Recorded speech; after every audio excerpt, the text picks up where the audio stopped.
Good evening, folks. Able to get started a little earlier tonight, so yeah, figured we'd start off on the third case and see how far we get in it tonight.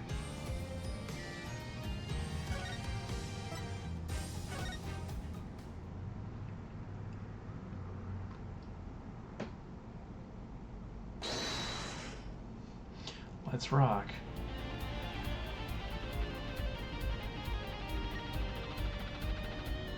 Okay, I'm guessing this is going to be the one that explains where Clavier comes from. Yep.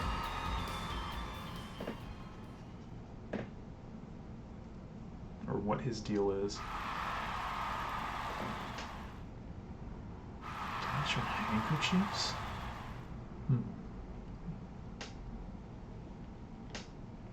Thank you for coming to the Gaviners Guilty as Charged tour.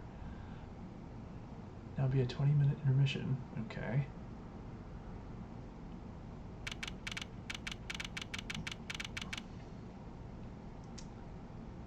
Why is the blue badger here? This is so cool. Us at a Gaviner's concert. Huh? Did you say something? My ears are still ringing. Gaviner's putting the sick back in music. Well, I thought Mr. Gavin was really nice. Sending us those tickets at 20% off. They're hard to get a hold of, you know. When you invite people to a concert, it's usually free. Let's head to his dressing room, Paulo. You know, like we're a couple of VIPs. I've always dreamed of being a VIP at a Gaviner's show. Trucy, you didn't know who Prosecutor Gavin was before that case. What kind of fan doesn't know the lead vocalist's name? He was more like a prince, really. Yeah. Yeah, but I'm a girl. I'm supposed to swoon over gods of rock. God awful, maybe. I bought all their stuff on the way home from the trial. Got 12 Gaviner's albums and 15 concert videos. It was quite a bit of impulse shopping. And advanced on my next 15 years worth of allowance. Mr. Wright, that sounds like a real act of generosity. Imagine me here, at a Gaviner's concert, watching Prosecutor Gavin rock. Be honest, he's kind of cool. I'm kind of envious. Not that I ever admit that to Trucy.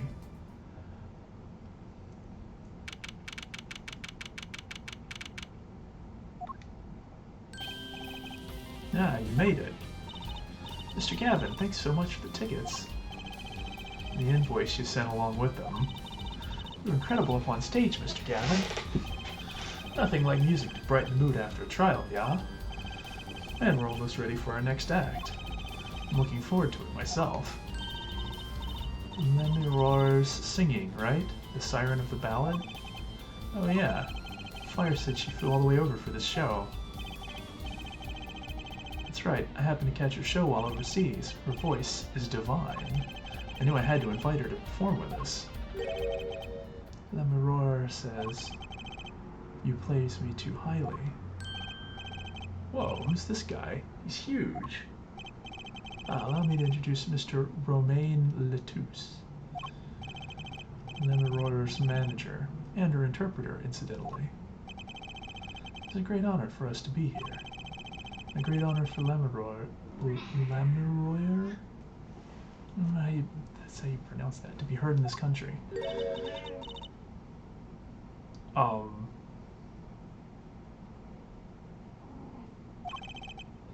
That voice. Wish I could understand it. It's beautiful. It speaks in... I was gonna say wingdings, but that's not even wingdings.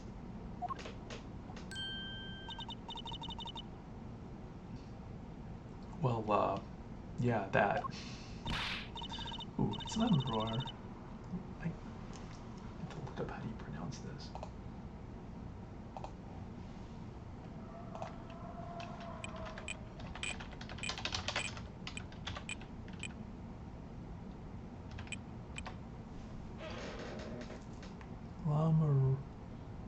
Lemiror.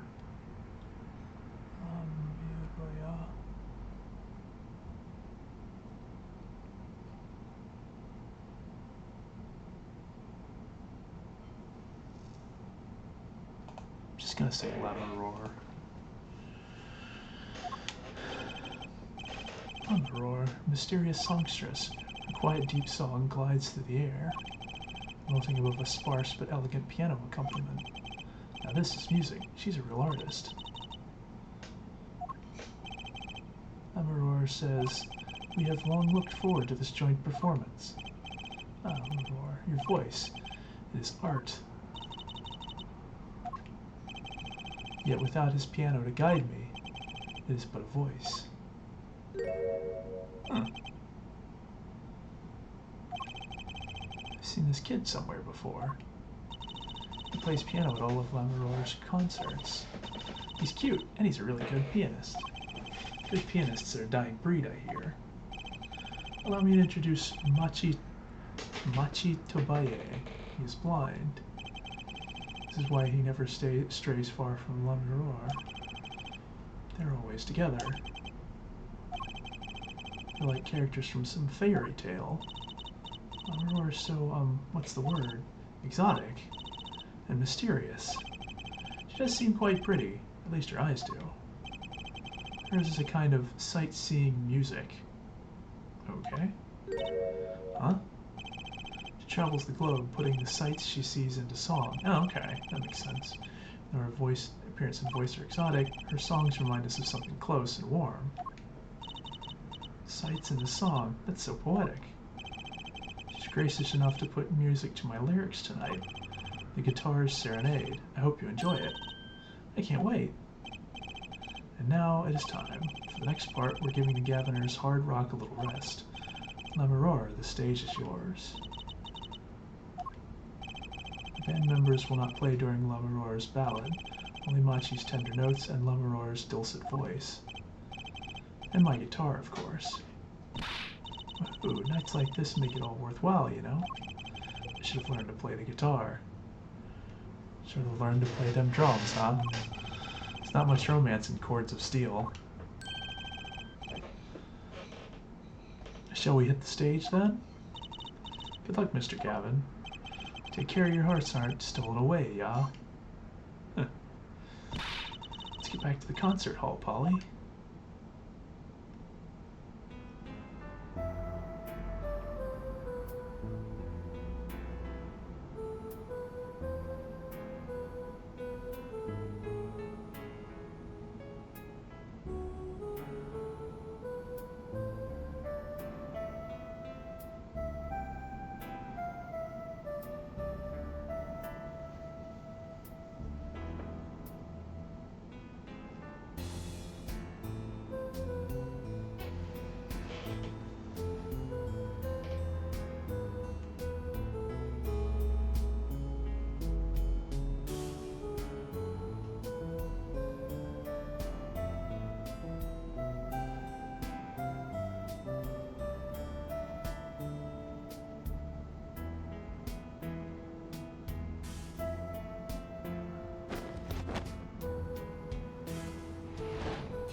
I'm not sure the guitar was supposed to catch on fire.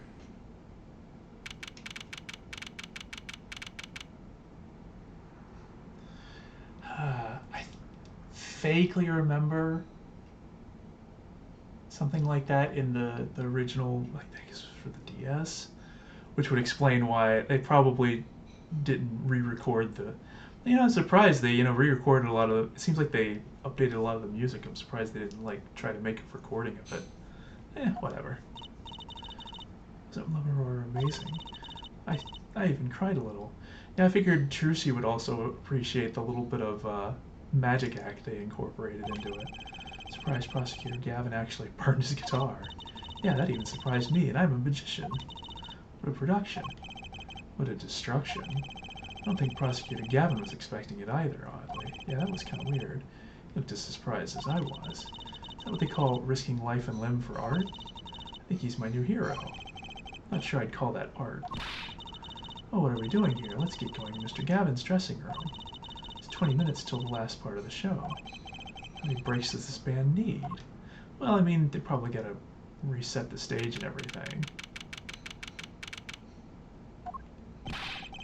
The heck was that? I was never consulted about it.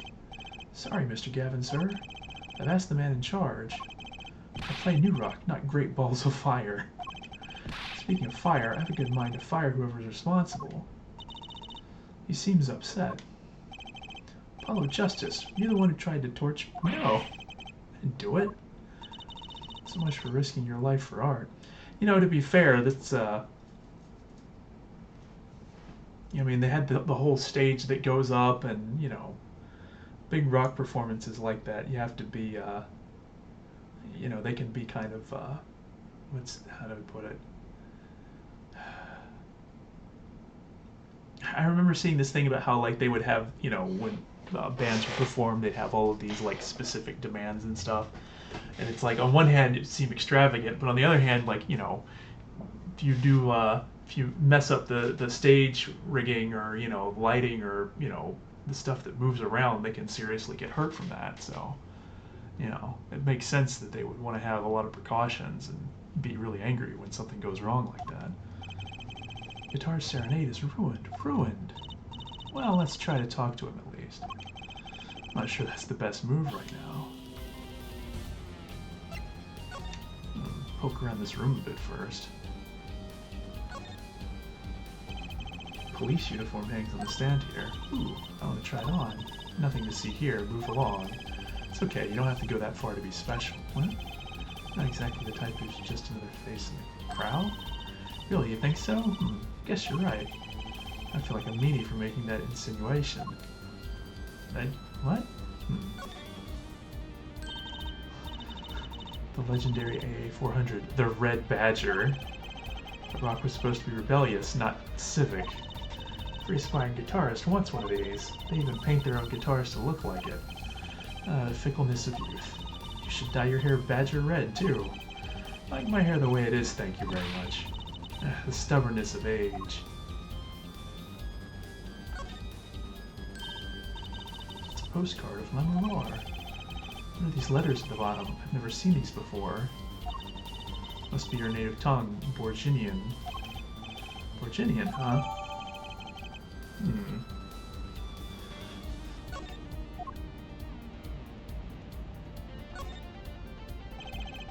Some pretty heavy-duty gloves. Maybe they have to carry around hot pots or something. They're a little thick. I couldn't even stuff a pigeon in those. That's exactly what I was thinking, of course. What's that plastic bowl of stew sitting there? Maybe they use it for interrogating bad guys. Fess up to what you did, and we'll let you eat that stew. That's just me. It gets worse. See, if the bad guy confesses, they say, okay, eat it. If you can, see, it's made of plastic. It's like, you don't know which ones are the real bad guys. I think you need to take a deep breath, Trucy.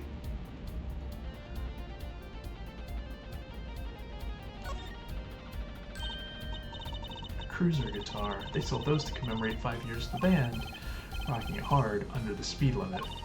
It's a cruiser bass, and a cruiser drum set, and a cruiser keyboard. Even a cruiser whistle. Not so sure about that last one. It's for blowing the whistle on criminals. I don't think that requires an actual whistle, Trucy.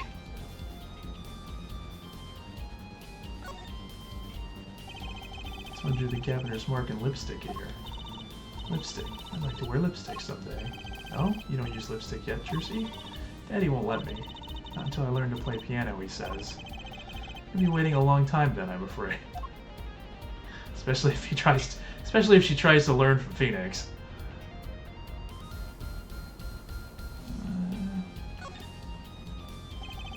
Place is decorated like a high school dance, but I think our decorations were paper, not chains. Gaviners are into chains. It's part of their image. Huh, no kidding. Ever since they used chains on the cover art for Gonna Lock You Up. They're really into the whole police thing, aren't they? Cooler if they turned that red light on. I don't have... You know, I've noticed several musical references here, but they're getting pretty blatant with them in this one, which I guess is to be expected. The speaker looks familiar. You know? Yeah, like the one for the PA system back in school. Oh, we have one of those in my classroom, too. That's right, she's still in junior high. Feel old. What's a police recruitment poster doing here? Rock on with the police.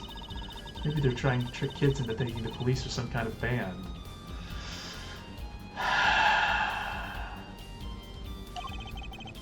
But that's just silly. Who'd name a band the Police? Oh man. They're really leaning into it on this one.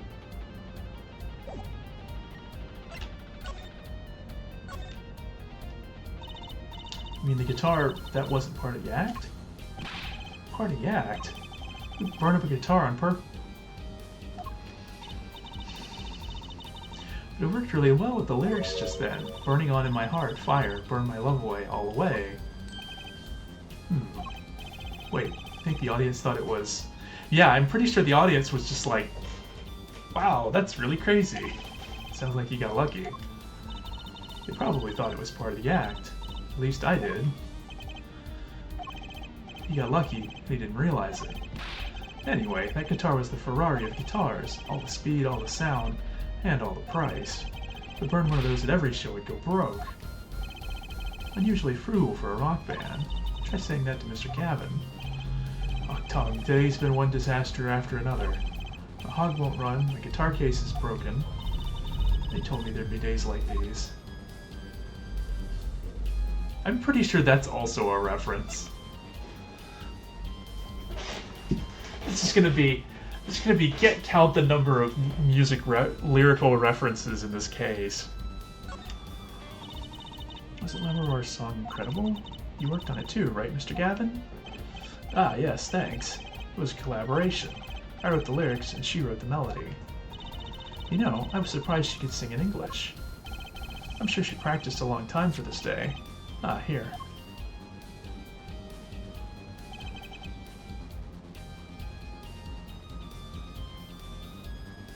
What's this? A lyric sheet. It's yours. Signed by myself and Lamaror. Yippee, thanks so much. I'll ever get to sign our client defense agreements. Almost time for the third act of the night. Oh, there's more? Yes, Lamaror's part is done. Now it's time for us to drop our groove again, yeah? Hope you're ready to catch it. Woohoo, ready, Apollo? I think I'll pass. Eh? I like the bit with Lamaror. The rest could use a volume knob. Turn way down. Ah, Apollo, you're getting old. Ack.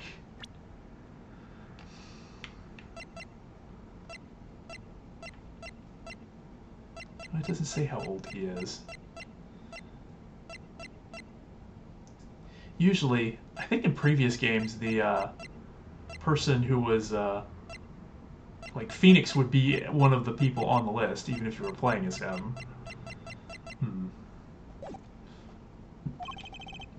Oh, 22. He's qualified as old to a 15-year-old. No comment.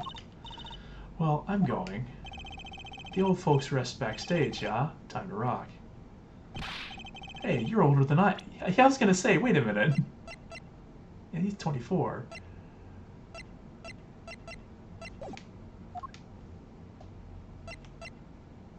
Alright, well, I guess there's nothing else to do here.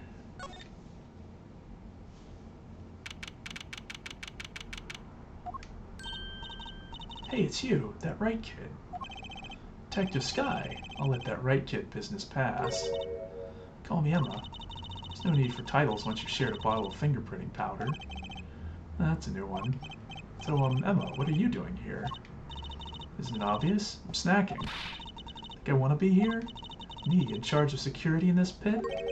Security? Did something happen? There's no knowing with that glimmerous fop. Apparently, he's all upset because something was stolen. He wanted security back here during the concert. Where does he get off acting like he's some big rock star? I mean, he is a big rock star, yeah. Hey, you listening to me? So, where's this door here lead to? This one? That's Lamoureux's dressing room. Don't even think of going in there unless you want a piece of snackoos in your face. Is she ever in a good mood, I wonder? You. That odd-looking doll doing there.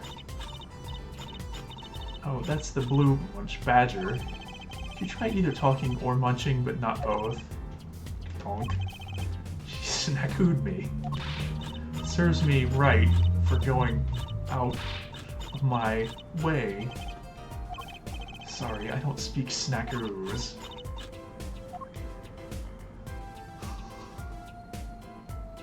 So that's probably the one we just came from. Yeah, the governor's dressing room. So much as a hand on the door and I'll snackoo you. Hold on, but I just came out of there. Don't play smart with me. And then that's hers. And think about going in there, I'll... What was that? Was that a gunshot? Something's going on. You, out of my way. Emma. Lamoureux. It's not locked. I'm going in. Oh boy.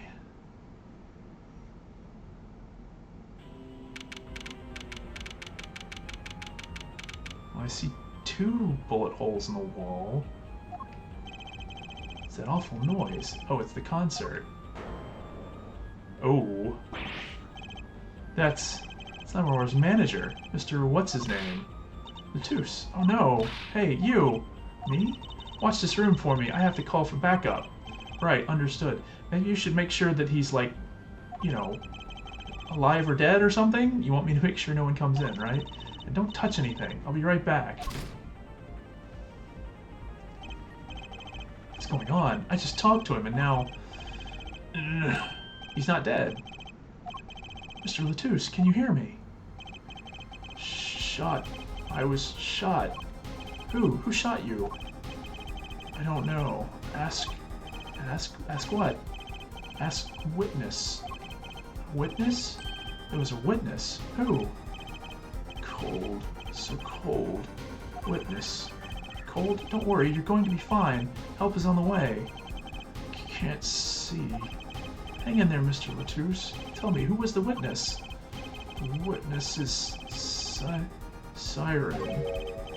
Siren? How can a siren witness anything?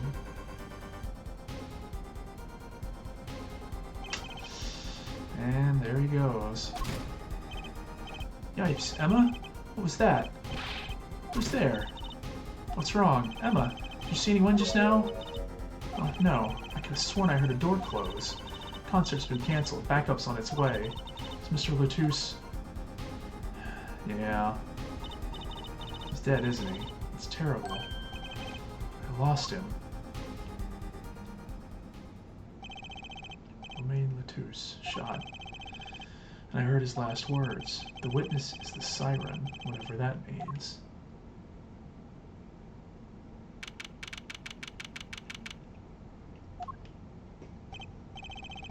The venue's locked down. We took names and addresses before letting the crowd go.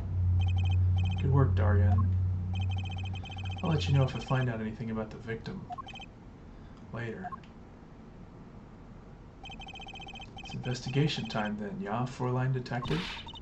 I'll need some rock and rolling prosecutor to tell me that. One request I must make. Tell no one, on staff or otherwise, anything of this. Ooh, a gag order?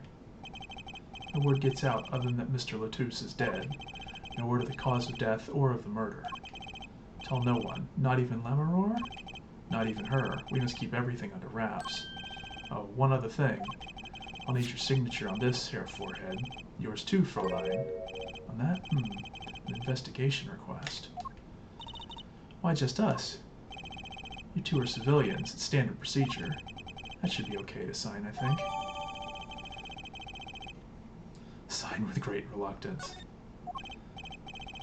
Right, well, get started with the investigation. I'm on it already. And one tip for you. Huh? Me? Trying to get in the Fräulein Detective's way. She's in a foul mood today. Gee, I wonder why. We were all questioned as witnesses. And now none of us can go home. We'll investigate, all right? Our way. Somehow I don't see us getting back to that crime scene anytime soon. I still can't believe I was there when it happened. Not an experience I care to repeat anytime soon. This is no time for navel-gazing. Let's crack this case. Worry about Jersey. She seems to have a very loose idea of what it means to be an attorney. Of course, that's not surprising considering who her father is. Something the matter? No, let's get cracking. I'm the only one who was there. The only one who heard Mr. Latouse's last words. The witness is Siren.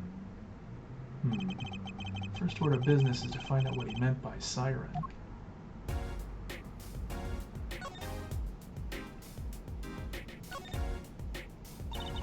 It's the Blue Badger, the police mascot. I'm willing to bet he did it. The Blue Badger has something to do with the band? Well, yeah. The Blue Badger is the Governor's mascot, too. Those things fly off the shelves. I'll have to take a closer look at one someday.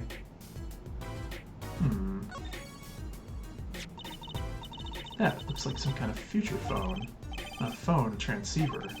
It's called a headset. What's a headset doing on the floor? Wait, do you think Mr. Latouse might have been wearing it? Like one of those bodyguards? I don't think he was wearing one when we first met.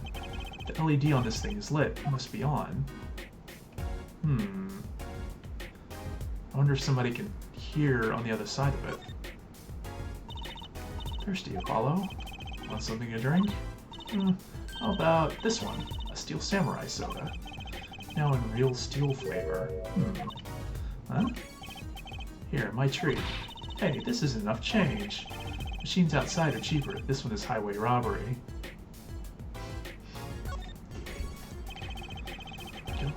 Concert poster for the Guilty as Charged tour. I love that name, Guilty as Charged. Seems kind of negative to me. Oh, why don't we do the opposite? Magician Trucy presents the Innocent as Charged tour. Kind of loses its impact, doesn't it? And I guess this is a box of their stuff? Yeah, big instrument case. Great magic trick you can do with one of these. Huh? Okay. A miraculous beautiful girl escapes the case illusion. So it's the girl who's miraculous, not the escape. So picky.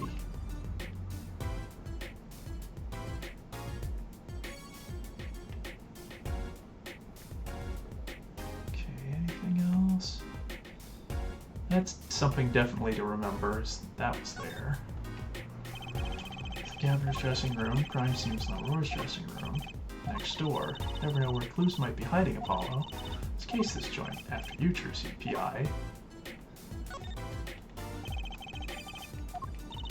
Scene of the crime. We're not supposed to go in there. But aren't we involved?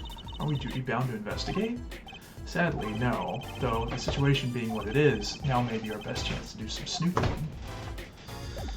Alright, well, I guess Trucy doesn't have anything to say.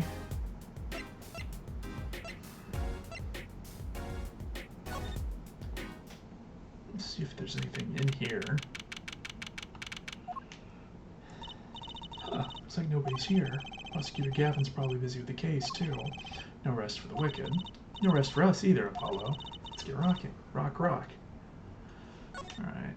I mean, I can't imagine any of this is relevant. Because, I mean, all this stuff was... I don't think anything has changed since we were in here shortly before the murder happened.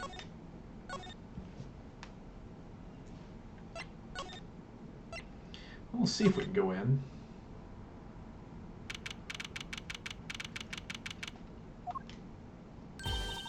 Oh, it's you. I figured you'd come. You have to let us investigate the scene, please. You're attorneys, no? Shouldn't you wait until you have a client? Latouche did tell me to ask the witness, the siren.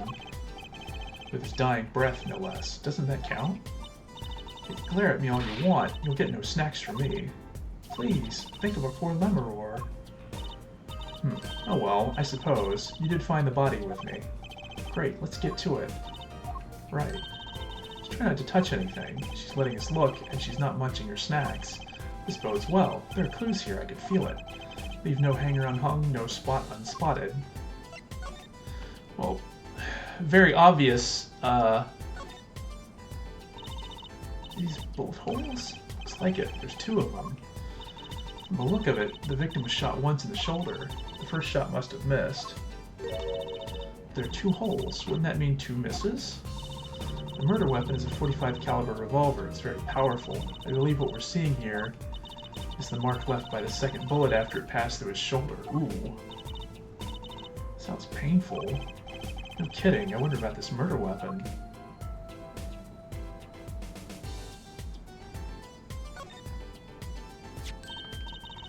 What a pretty brooch. Oh, Emma. You're not going to say, "Can I have it, please," are you? Oh. Look, you may be a cute little girl of 15. That doesn't get you any special treatment with me. Oh. It's not healthy to envy the young, Emma. It's not about envy, it's about tampering with evidence. Yeah, I mean... Emma lacks a sense of humor. Use caution. I mean... You need to learn to respect your elders a little. Something seems so familiar about that brooch.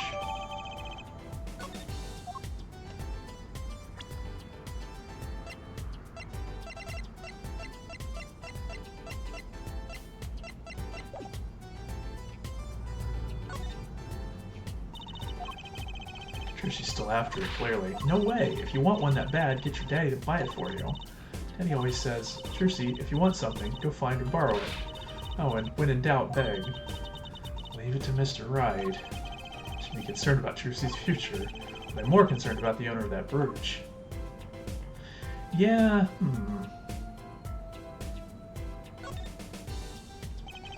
The speaker was blaring at the time of the murder. That's from monitoring the stage from this room. Monitoring? Pipes in a real-time feed from the stage microphones. Useful for knowing when your set is coming up. I seem to recall it being loud and vaguely musical. Made it hard to hear Mr. Latus's last words.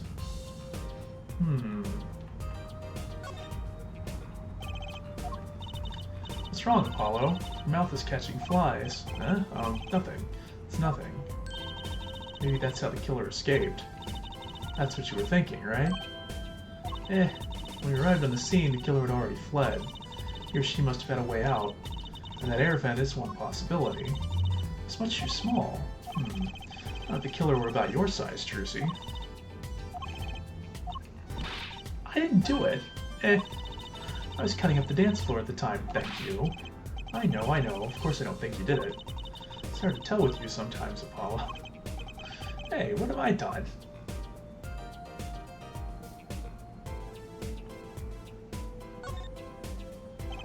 There's another Gaviner's poster here. I'm just about sick of seeing those personally. You know, tear it down. No tampering with the crime scene, Emma. Maybe there's something else I can tear to shreds. But don't look at me. It's this poster. Let's see. This summer, a Legal Eels production of Case Closed. Looks like a poster for a different show. One I wouldn't mind seeing real soon. Reference to something? I don't know.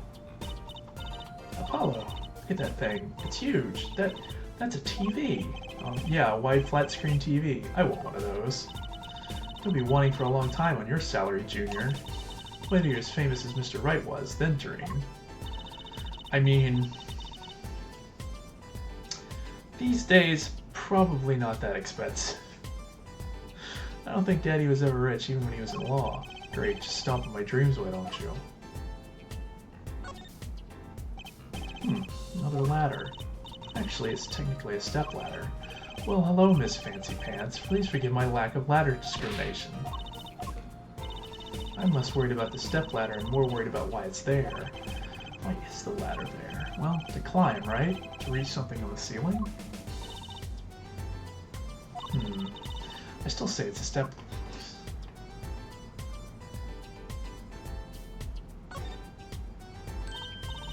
Oh, can I eat some of those, please?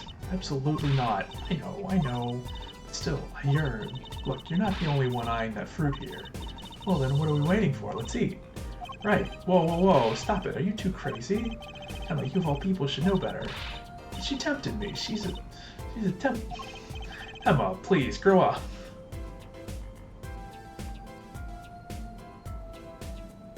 Alright, I think that's everything here.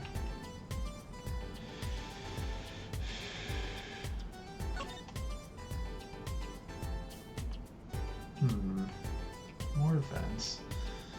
This looks kind of suspicious. A window over here.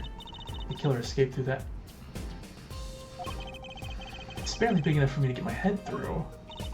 Not to mention it only opens a crack. What? I was just saying it's possible. Right, no harm in that, except I'm pretty sure it is impossible. You could peek into the room through it though, you know. You could peek through it. I wonder if you could get a hand through it. A hand wielding a gun. This is the murder weapon, isn't it? This revolver? That's right, big .45 caliber revolver. Wow, I wonder who brought this in here. I thought only police were allowed to have one of those. Why are you giving me that look? I didn't do it. I didn't. Listen, I was out in the hall eating snackoos when it happened. I know. No one here thinks you did it, Emma.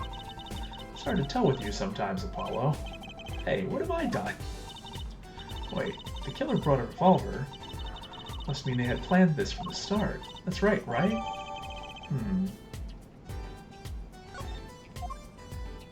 Wish we had our fingerprinting. Seeing these mirrors lined up like that makes me think I'm really in the dressing room.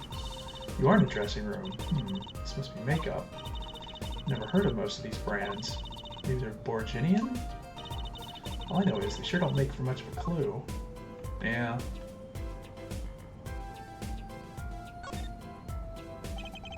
An amazing bouquet. I mean, it's giant. Not sure I approve. It'd be better if this flower was a bit more... Oh, the flower fell off. What happened to preserving the crime scene, Emma? It's fine, I'll just put it back, see? That's scientific.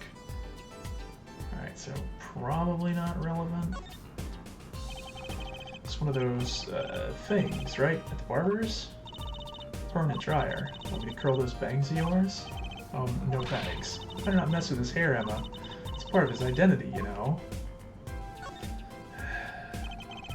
All these presents. Lemuror sure is popular. Wonder what's inside. We can't open them, can we? Probably not a good idea. You never know what you might find in one of these boxes. Bombs, razors, ransom notes. Could be anything. Never having a birthday party again. Alright.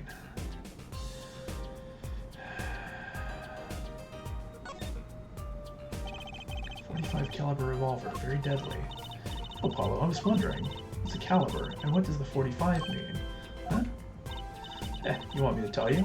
It's the size of the barrel. Simply put, the larger the caliber, the bigger the round. The bullet, in other words. Bigger bullets do more damage. Well, chalk 1 point up for forensic science. You know it. But it's not 45 inches, right? That'd be too big. It's the unit of measurement they use, Miss Science. Well? Hush. Kids shouldn't ask so many questions. I guess she doesn't know. Alright, so this definitely looks suspicious. That's a body, isn't it? Sure is. The victim, no less. Let's take a closer look. Eek! Go ahead, Apollo. You first. Me? No, you should... No! Don't make her do it. Do stop bickering and get over here. She's munching on snackaroos again. Hopefully she's not too annoyed.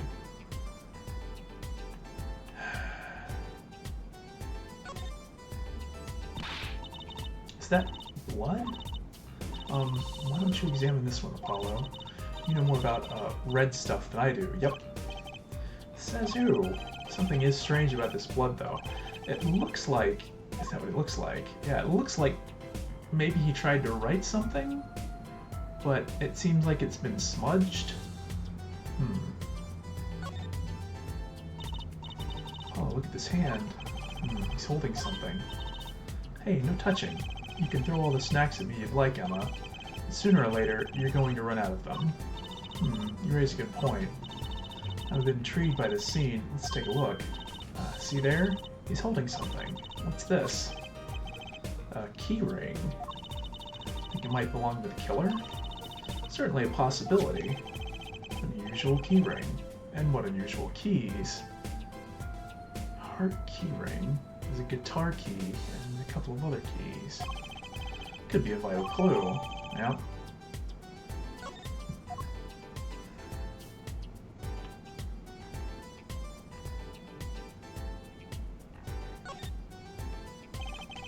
Bonnie is holding a key ring. I wonder what it could mean. Must mean something. It doesn't look like the kind Mr. Latouche would use. The question is, whose key ring is it? Well, you're practically a detective there, Apollo. Practically.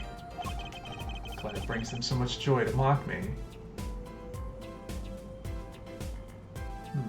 Nothing about the wound. I guess that's about it.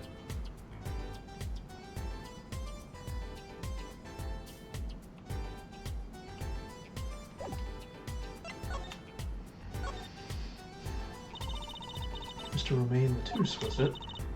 He was the Aurora's manager and interpreter, apparently. This is his first time in the country. So I'm guessing he didn't know many people here. Doesn't seem likely, nor can I think of anyone with a motive to murder him. Except for one person, of course. One person? Who? La Aurora. No one here might have had a motive, but she's from... What are you talking about? Hey, it was Emma's idea. I said nothing. Munch, munch, munch. Always with the snacks. He's a big man, or was. I don't think even I would win in a fight with him. Which is why whoever it was used a revolver, I'm guessing. We sent a request to the Borginian embassy for more info on him. Well, you and I know more about the crime than anyone. You do? That's true. It's us who found the body. What? I guess that's what I missed for watching the concert. Hey, I wish I was watching the concert. Anything would be better than this. Well, we know the crime took place during the concert, and when we heard the shot and entered the room, the killer was already gone. Maybe. Came in when you heard the shot and no one was here. How'd they leave the room? The window's a little too small, isn't it?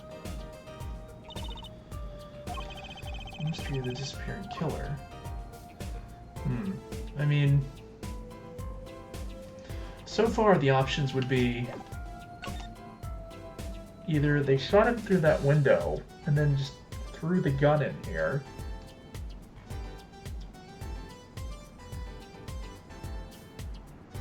although there was also a crashing noise after the two shots. We don't really know what that was. It doesn't look like anything has been knocked over. So it seems like the options are either one, they somehow shot him through that window, which is dependent on whether or not it could be open enough to fit a hand and the gun through, which seems possible. They went up through the vent, but it seems difficult for someone who... I mean, there's... I mean, maybe this guy, because he's small enough, like a kid, but can he even wield a revolver easily? I don't know. But it's a possibility, I suppose. And then the third idea is he heard the door close or something when Apollo was over by Latouche's body as he was dying. It's possible they hid somewhere in the room and managed to sneak out when he wasn't paying attention. That seems to be like the three most likely ideas.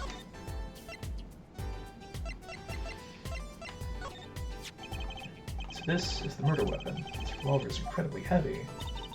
It's been fired twice. You can still smell the gunpowder. That's odd. What's odd? Oh, nothing. Hey, no fair. Tell us. Just something about this revolver seems strange.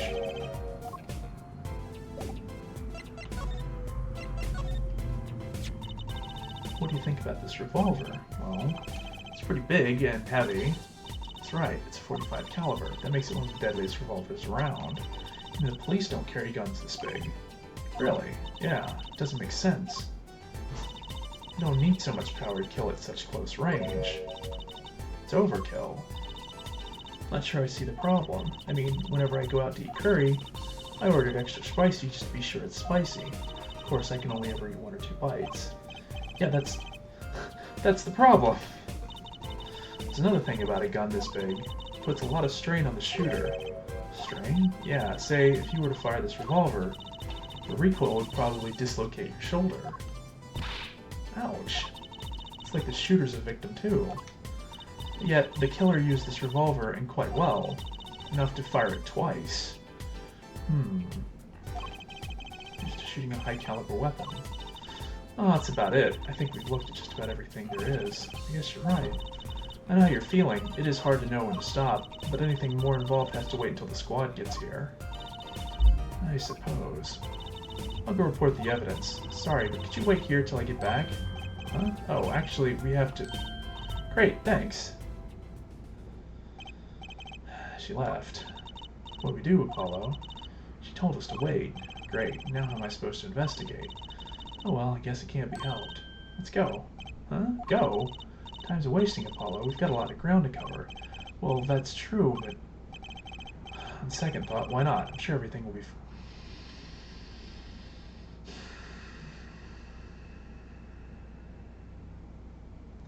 Well, now everything's definitely not going to be fine.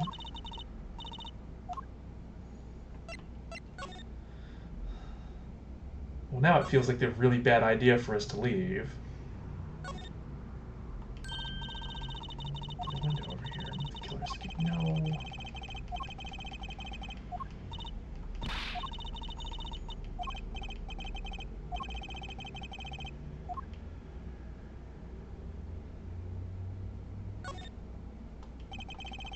Amazing bouquet. I mean, it's giant. Super dazzle frazzle. Dazzle frazzle? Yeah, it's super, and it makes you feel all dazzle frazzle. Who taught you to say that? Oh, Daddy. I knew it.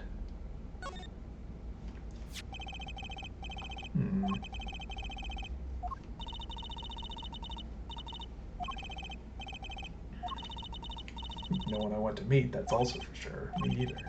Unless it's in court, of course. This has got to be...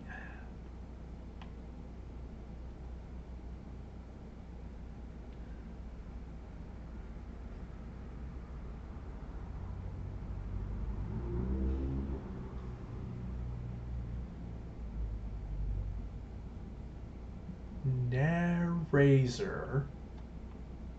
I don't know.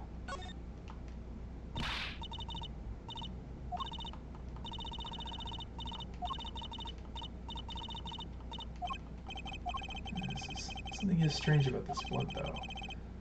And what it looks like.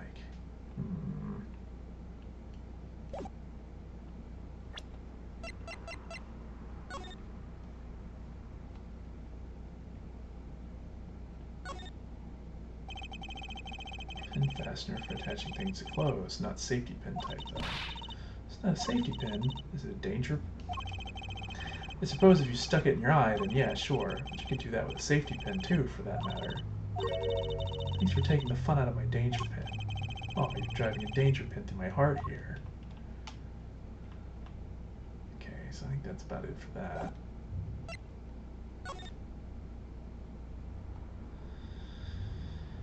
Really wish we had that fingerprinting kit. Well, the weapon is a revolving chamber. That's where you load the bullets. Revolver, see? Revolver. It sounds a bit like Wonder Bar. Especially if you say it really fast. I guess? You know what I always used to think? I used to think the closest sound to Wonder Bar was one liver. There's just so many words in the world, Apollo. Isn't it amazing?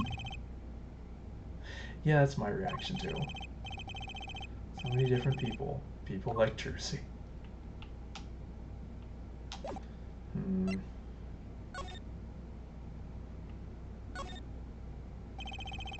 3 keys on this heart-shaped key ring. Middle key is shaped like a guitar. I get it. Must be the key to a guitar case. A guitar case key. But I know this belongs to. Girl? Oh. Oh. No clues here, huh? That seems like a really obvious clue to me. I mean, really? That doesn't look suspicious at all to you, Apollo? Uh. I would speak to no one outside the investigation concerning any details of the case. District Police Chief. Alright. This is the lyrics. Music. Oh, she's also a painter?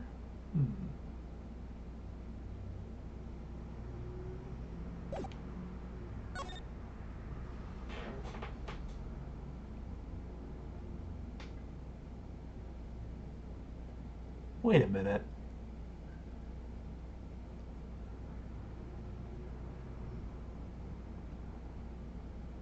Around the world.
Okay, I don't know if I'm supposed to be reading something into this, but like, at one part it looks like around the world written backwards, and another one looks kind of like the word during written upside down. I'm not sure if this is supposed to be, like, maybe the intention is that this isn't supposed to be readable because of the fact that there's so many different ways they're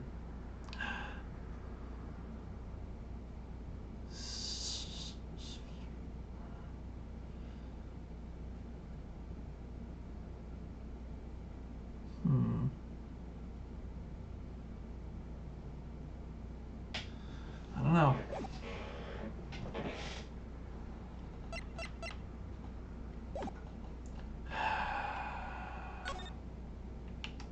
This is a bad idea. I feel like as soon as we leave, something really bad is going to happen.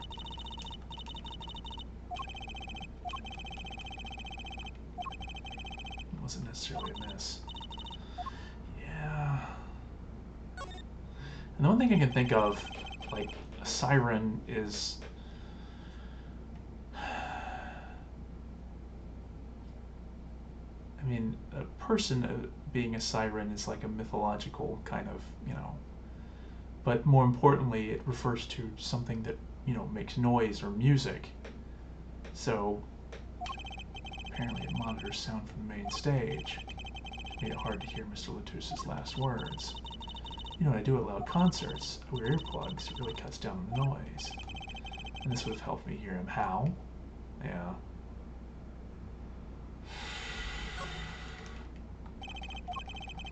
Air vent bothers me if the man came through the door. That makes that vent the only exit from the room.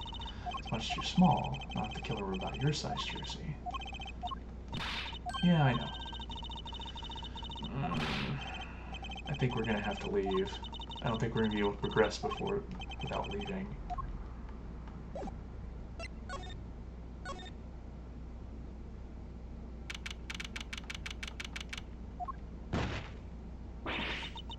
Eek! Who's there? We didn't just imagine that, did we? He's wearing a silk hat. Friend of yours? Hardly. Whoever that was, he sure looks suspicious.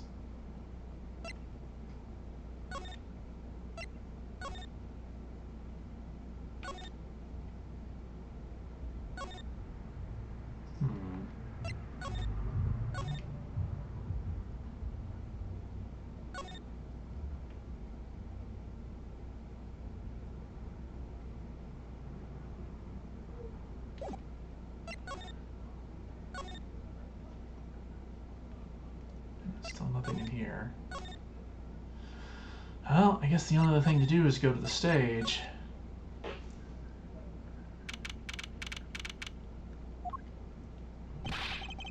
What is it with today?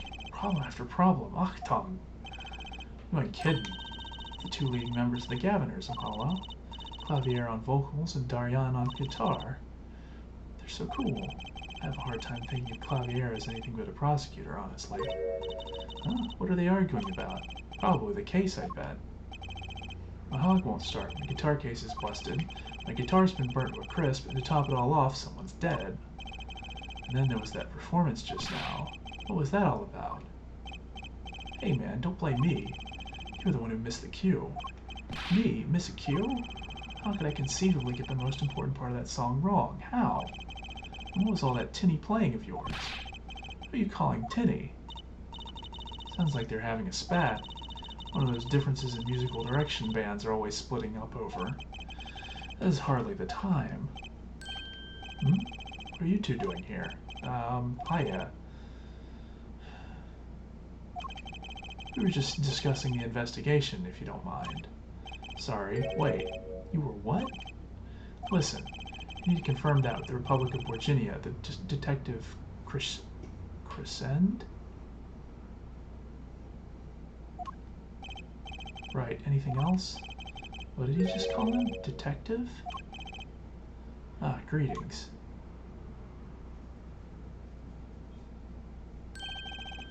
Darian Crescent, Criminal Affairs, Division 3. Hello? Criminal Affairs? Apollo, you really don't know anything about the Gaviners, do you? Something tells me that's about to be remedied.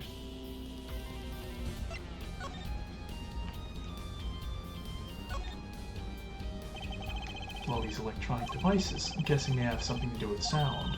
Well, I guess we can fiddle. Let's see here. Don't touch that. A healthy curiosity is the key to a good investigation.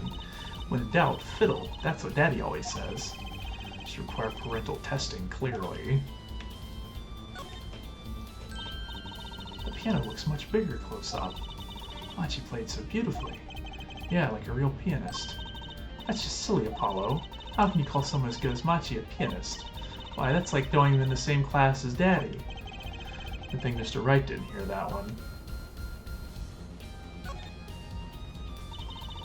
The big stage, it's on a whole other scale than the Wonder Bar. Lights were so bright I couldn't see the whole first part of the concert. I love doing my act on a stage like this someday. Just hold back on the lights for my eyes' sake, please. You'll be too blinded by my magic to worry about lights. You probably don't want to blind the audience if you plan on showing them magic. He has a point.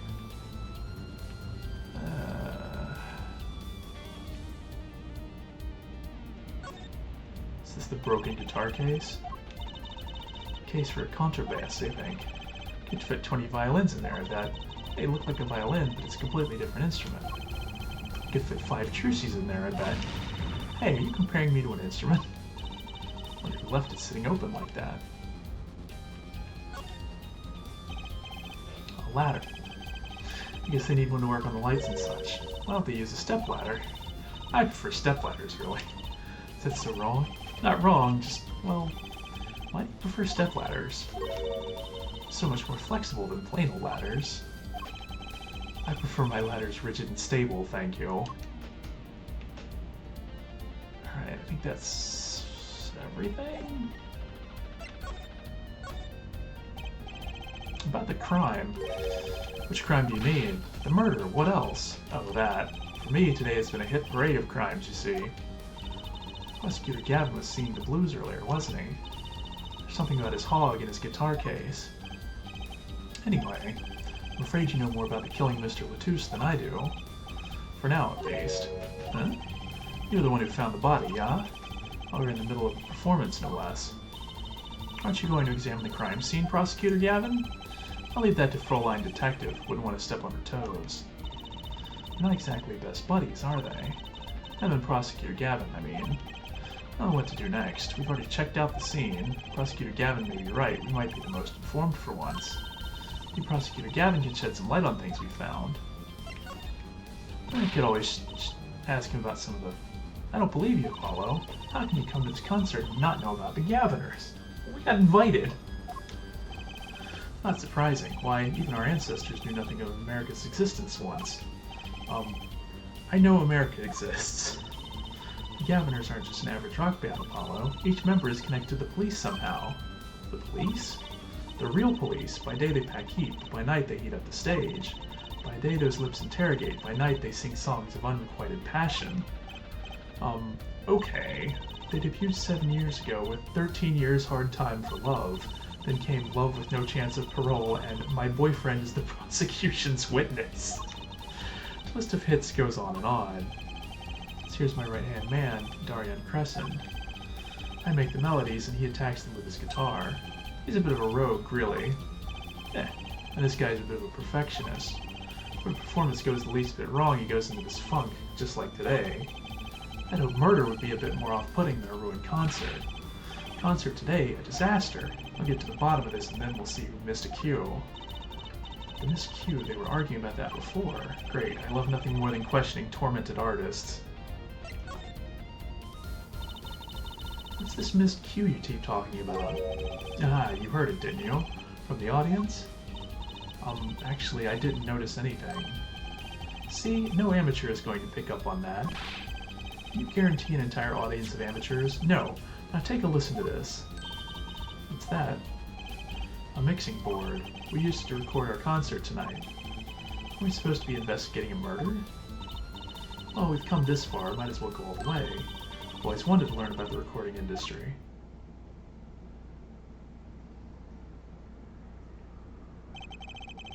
This is but one of the devices used in recordings.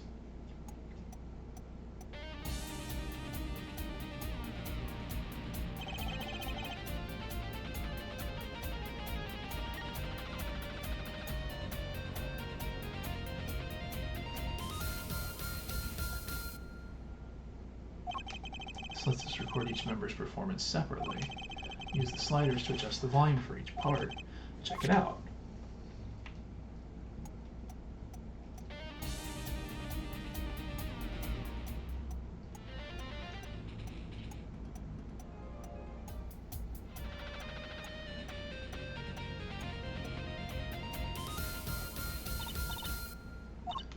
So, could you say, hear only the drum part? Of course. That's how we'll find the criminal guilty of missing his cue tonight.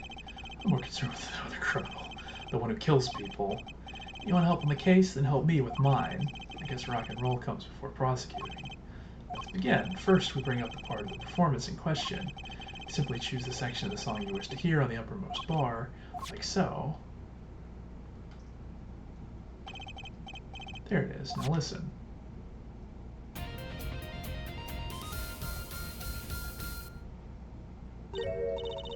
Something wrong? You couldn't hear it? Listen again, closely.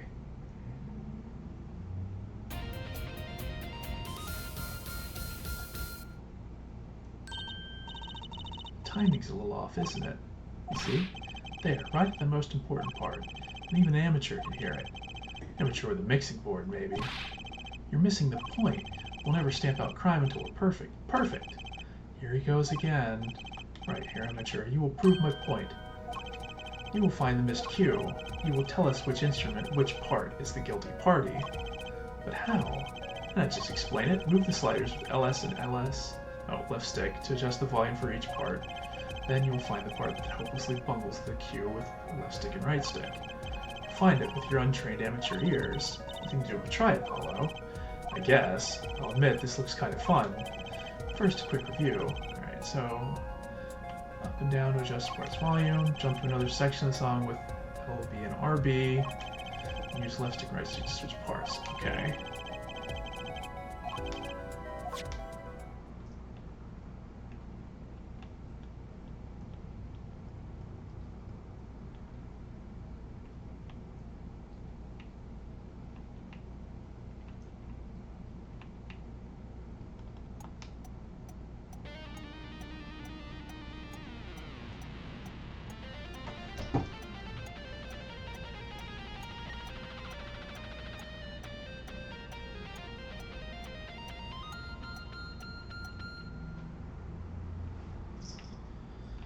Try listening to them separately first.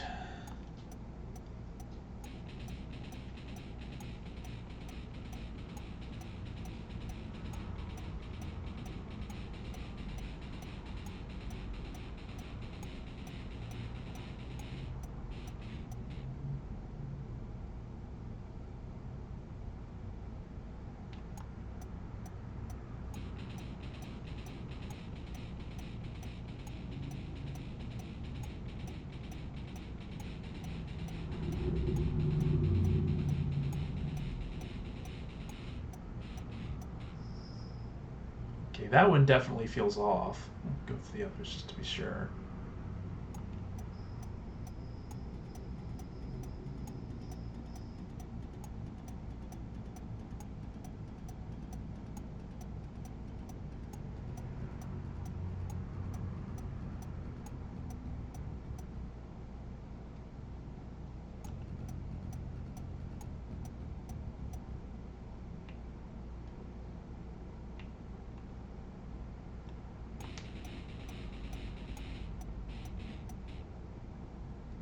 Yeah, it feels like that's the one that's definitely off, but let's see.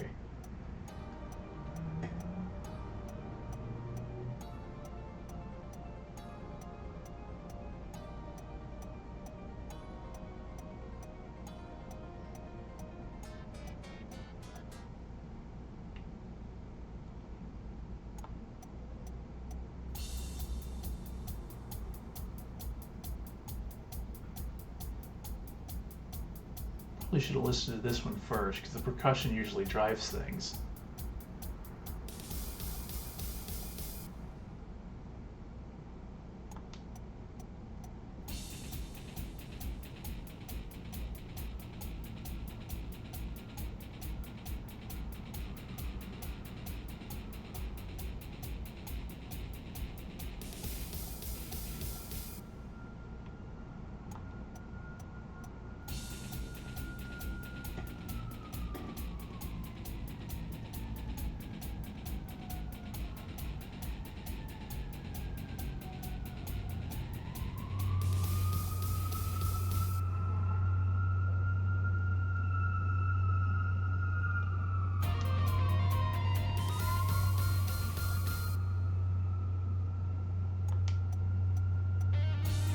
Yeah, pretty sure it's this one in the last section.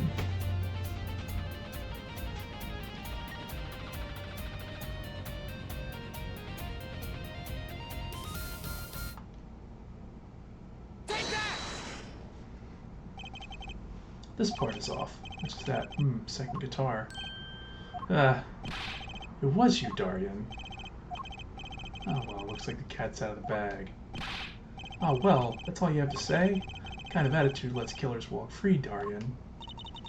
Here they go again. Maybe it wasn't such a good idea to ask about the concert. It's starting to feel like we're just wasting time.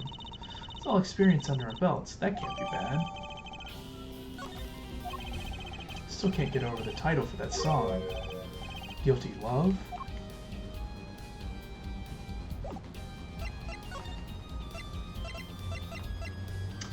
So hey Gavin, what do you think about this? Does it look familiar? Familiar? It's mine. That's my keyring. I've been looking all over for it. What? This is... Yeah, you know, the big G on it. Apollo, how can you make that I knew it face? This is the keyring that was... Yeah, I know. Thanks anyway. So where did you find it? Actually, the victim was holding it. Like he was trying to keep it from the killer, even if it meant his life. What? What? The victim, you mean Mr. Latouche had my keys? Indeed. Will my trials be over? Speaking of trials, I never heard Mr. Gavin whine in court like he has been today. I was right about the fop, I give her that. Apollo, Mr. Gavin, maybe we can help. Tell us about your troubles today. I really don't think that's... Tell us. And we'll keep mum about the keyring for now. Are you blackmailing me, Fräulein? I'm not in the mood to talk about that, okay? Well, Prosecutor Gavin is one of those cool stoic types. sort that never complains how wrong I was. Okay, he doesn't recognize it.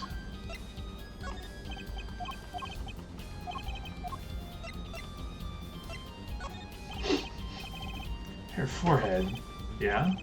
Understand that I'm not Prosecutor Gavin now. I am lead vocal of the Gaviners. Badge sings a different song on a different stage. Right, I wish I had an alter ego to hide behind sometimes.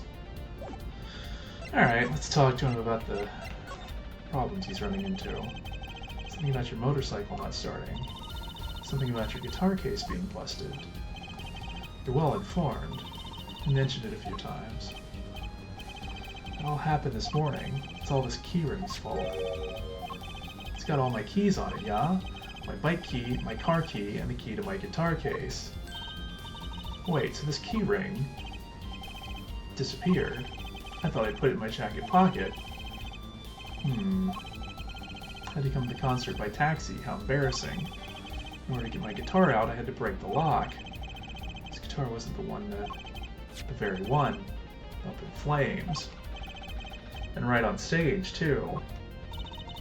I actually thought that was part of the show. Crazy. And top it off, Mr. Lutus's life was taken. Nobody told me about days like these. Strange days indeed. You think? What's wrong, Terzi? I was just trying to make sense of everything. This heart-shaped keyring gets stolen.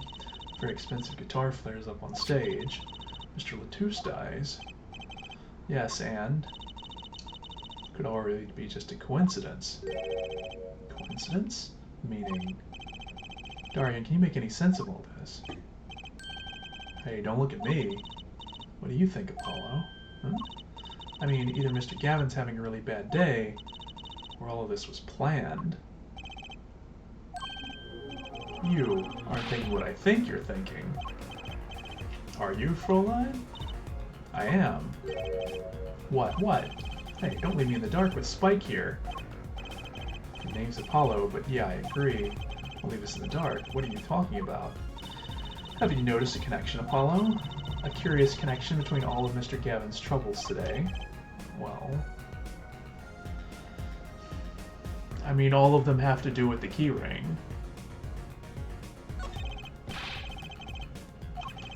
That keyring, the guitar, and the body. Slow down there, Polly. You look a wee bit dizzy. He's bluffing. He hasn't figured it out. No, because the keyring has his... I mean, whoever took his... If someone took his keyring, they could have... They'd have access to his bike. They wanted to do something with it, which I guess they didn't have to. They'd also have access to his guitar, so that could be why it burned up. And then... I don't remember what the third thing was, but... And then if Lutus ended up with it, they could have also been responsible for the murder. You're a man, you're as clueless as I am. Huh? No, give Herr Forehead a chance. Let's see your evidence of the connection. Better think of something pronto. Come on. Let's see it. What's the connection between all of Mr. Gavin's troubles?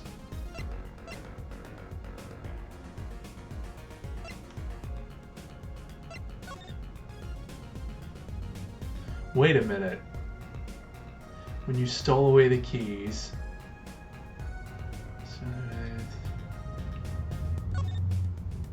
Burning on my heart fire, like a bullet of love.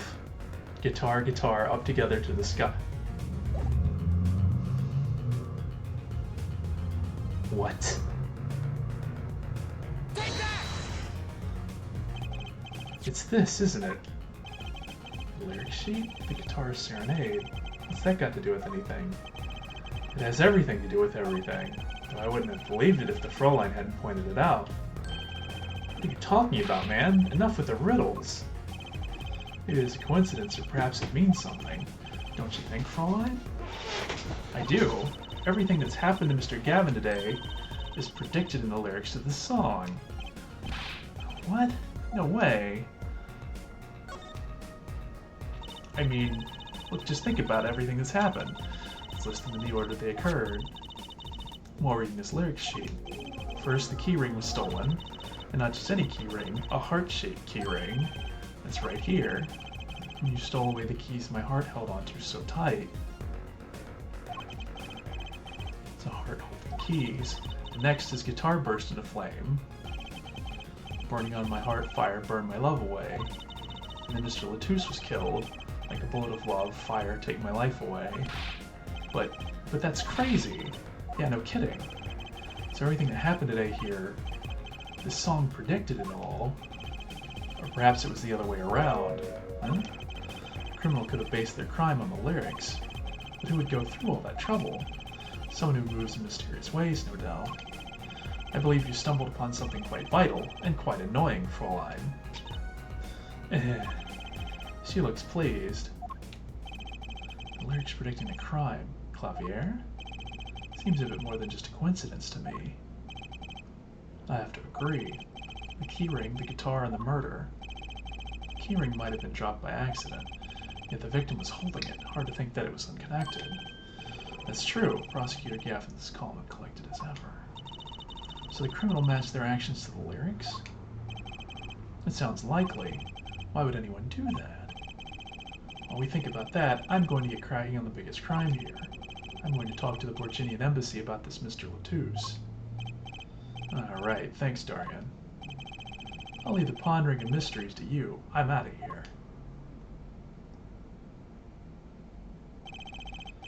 Foreign national, Mr. Latouche was killed. It seems like that would have to be the point of all this.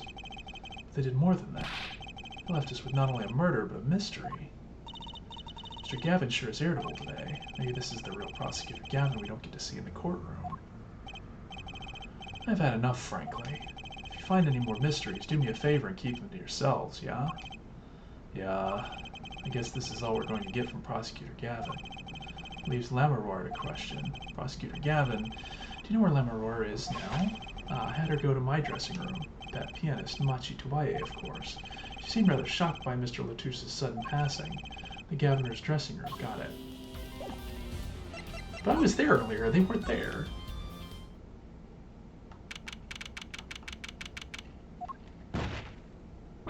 You again? Who's there? There he goes again. Who is that guy?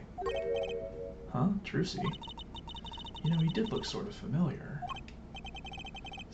So he is a friend of yours? No, that's not it. Sorry, I don't remember. Curiouser and curiouser. I have a bad feeling.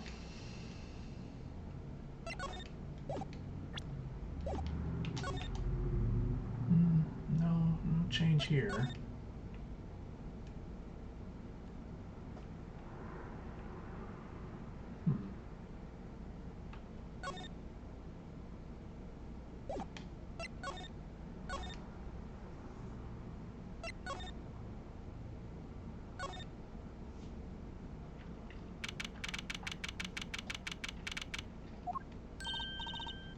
Lamoureux.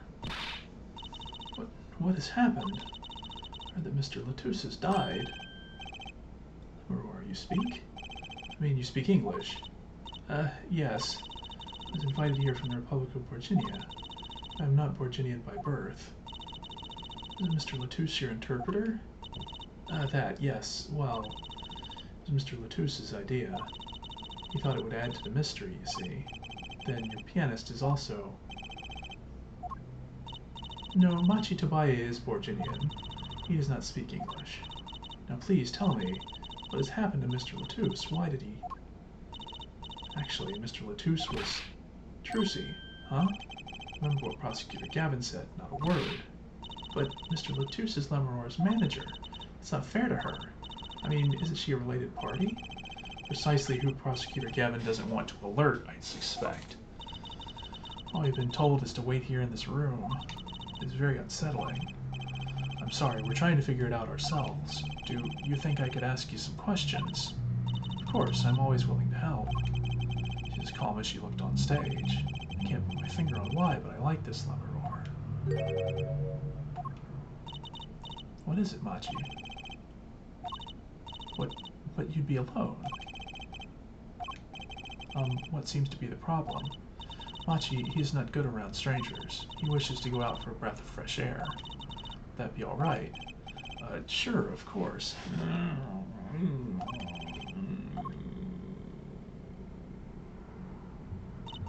Very well, what is it you wish to ask me about? I don't like the thought of that kid going off by himself.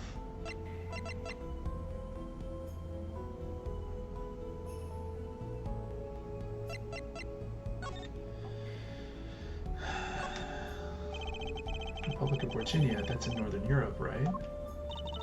Never even heard of it. Started out singing in a restaurant. The producer called me. Before I knew it, here I am. You don't say. You know, my daddy plays piano in a restaurant. Producers tend to look for talent, Trilogy. Lamarore, you're not from Virginia originally? Were you born here?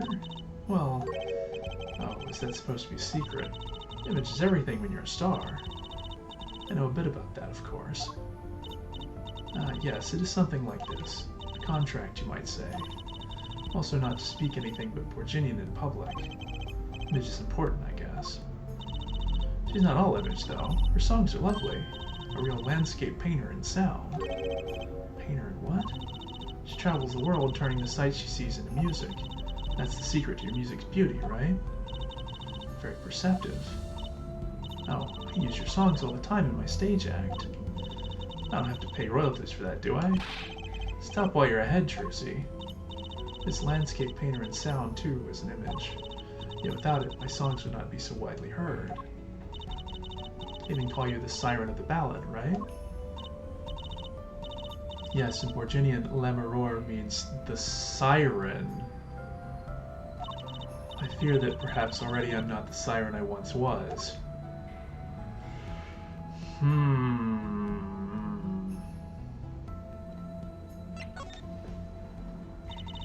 The pianist Machi, was it? He's cute, like a porcelain doll. He's very European. I met him while singing in a restaurant in Virginia. He is an orphan, yet his playing is exquisite. Soon he came to live with me. It's like a fairy tale almost. I noticed he hardly leaves your side. Yes, well, he is blind. At first I hesitated to drag him across the world. He doesn't speak English either, does he? He never left Virginia before we met. I made his presence part of my contract. Machi and I together are Lamarore. Together always. Mr. Latouche was my new manager. New? Yes, from 3 months ago, around when I received Mr. Gavin's invitation to come. I met Mr. Latouche in my office. He was to be my manager and bodyguard, and as it turns out, my interpreter. Even though you speak English. Yes, but we were to visit more places than just here. We had a concert in Japan scheduled after this one, though I fear that it may have to be cancelled now. Mr. Latouche from the Republic of Virginia too? Well, he was only with me for 3 months. I'm afraid there is much I do not know about him. And now I shall never know. No one will even tell me why he has died. I'm sorry. Prosecutor Gavin said we weren't to talk to anyone. Mr. Latouche was a talented man. The siren of the ballad. That phrase was his idea, you know. I'm happy for him that it was become so well known. That's what he meant. Huh? Hollow. You are the siren, right, Lamarore? That is the meaning of my name in Virginian, yes. It's the name my producer gave me, but why do you ask? It's very important. I had to know for sure if the siren was you. What do you mean, important? I'll tell you. You deserve to know. Hold on.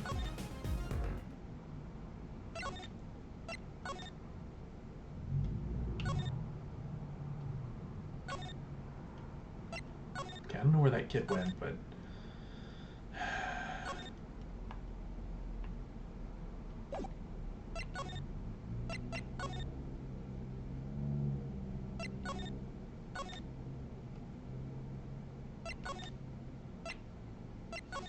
I don't like people going off on their own. I don't know where they went. Siren. Turns out that's a very important word in this case. How? When we found Mr. Latouche, he was still alive. What? I heard him say something. His last words. Ask witness. Witness is siren. Said siren, really? I was the only one there to hear it, but I'm sure that's what he said. Mr. Latouche said that. Ask the witness. And you're the siren, Lemuror. Did you see what happened? Lemuror? Might I ask, are you with the police? Well, no. I'm a defense attorney. An attorney? Yet there have been no arrests, yes? Is that a problem? Does an attorney not work for a client? If you have no client, you should leave the investigation to the police, I think.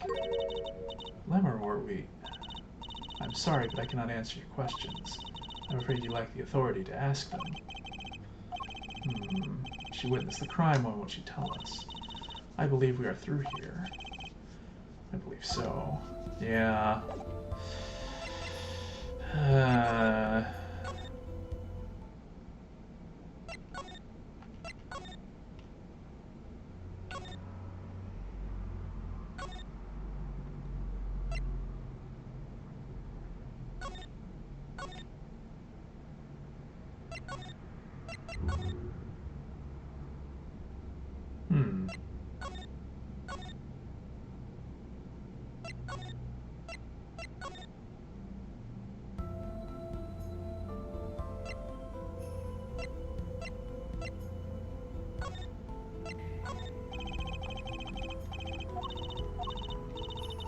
Not sure what to say. I wish I could help you.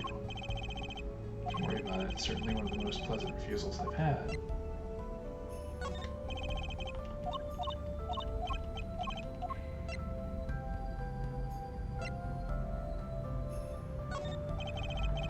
That reminds me, does this brooch look familiar to you? My brooch, yes. Well, it may be mine. Yours? I was wearing a brooch earlier, you see. I must have lost it. Well, that explains the brooch we found. It was Lemuror's. Thank you. I was wondering where I dropped it. This brooch belongs to her. That begs the question, is something wrong, Apollo? What was this brooch doing at the crime scene? Yeah. I don't think I need to show her that.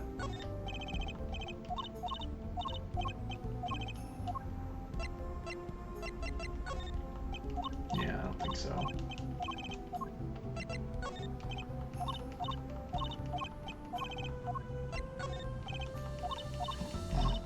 Alright, well, that's gotta be it for her.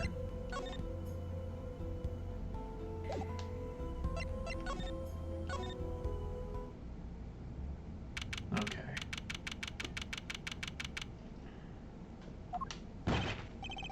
Who's there now? Ah, it's you. Where were you?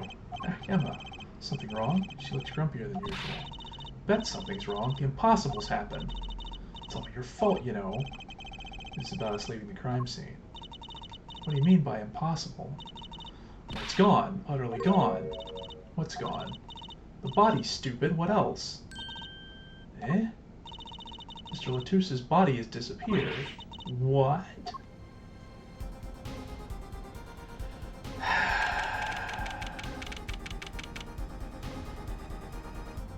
You know, I went and checked that room, and he was there. I left for 10 seconds to show her that brooch, and he disappeared in that time. From your vacant stare, I gathered you've heard the news. I heard Mr. Latouche's body has gone missing. Look for yourself. Quite the pickle. Quite the pickle. How can you just stand there? We have to start the There's no need for alarm, Fräulein Detective.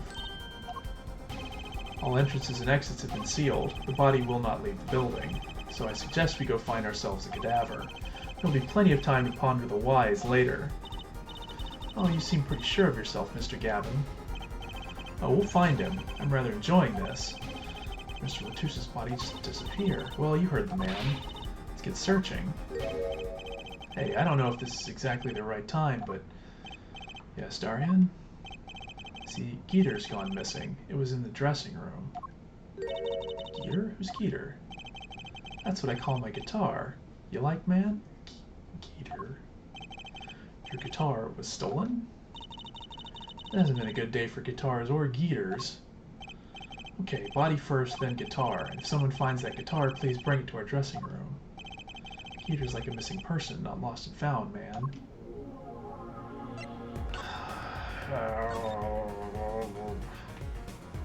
Knew this was a bad idea. Why?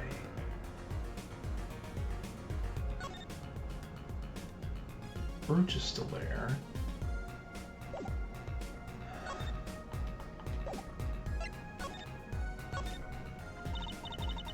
Well, this sure is a, what do we call it? A sausage? No, wait, it was a pickle. And it's your pickle. I told you to stay in the room. Sorry, not much else I can say. It's alright. Top priority now is finding the body. You can make it up to me later. 10 bags or so of chocolate snackoos should do the trick nicely. You should watch your sugar intake, Emma. Oh yeah, found out who these keys belong to. This is no time to be waving a bag of snackoos in my face. It's not a bag of snackoos. Look, what's important is that Mr. Latouche's body is missing. We gotta find it. Alright, I guess we should get moving.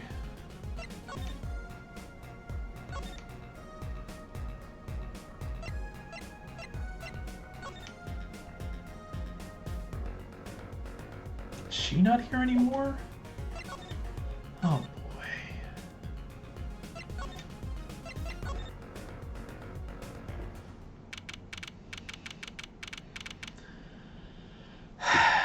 Well, something has obviously changed here.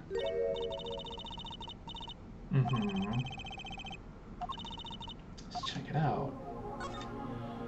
Yeah, I don't know. Maybe this, like, stage moving. The tower that Lamar and Prosecutor Gavin were singing on, so let's raise it. Let's see a way to control it from here. Paula, what about that ladder there against the wall? Maybe we should get Emma. What are you talking about? We have to see this sort of thing for ourselves. I'm not so good with heights. Stop whining and start climbing. Derek.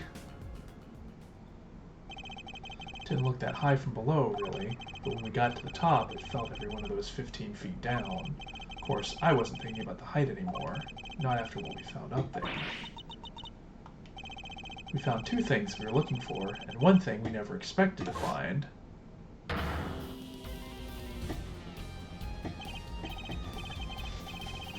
The body, guitar in hand, and the pianist, Machi Tobaye.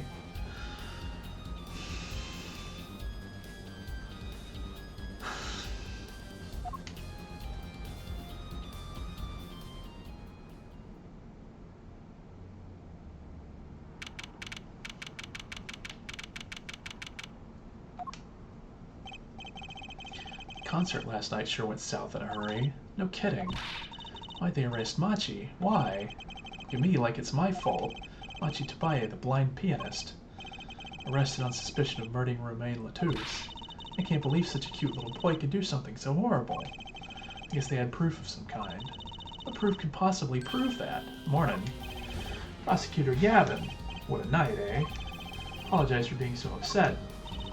Mr. Gavin, do you know what's going on? Why did they arrest Machi? Why? Don't look at him like it's his fault either. It's tough for me, too. We performed together that night, after all. Yet? Powers that be say that, given the circumstances, it could only have been him. What do you mean by the circumstances? Amaror was invited from Virginia as an ambassador of goodwill. It's vital that this case be wrapped up swiftly. It's all the powers that be want, really. Those are circumstances, all right. But what makes Machi the only possible suspect? Her forehead. You seem to have forgotten that you're talking to the prosecution, the enemy. Alright. I mean...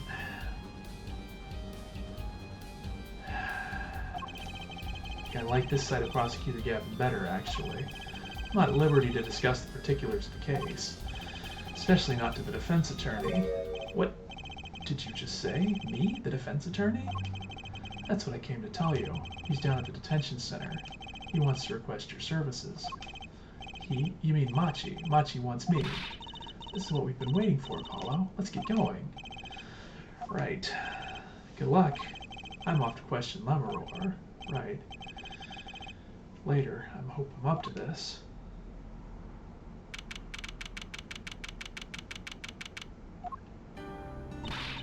Well, I just don't get it.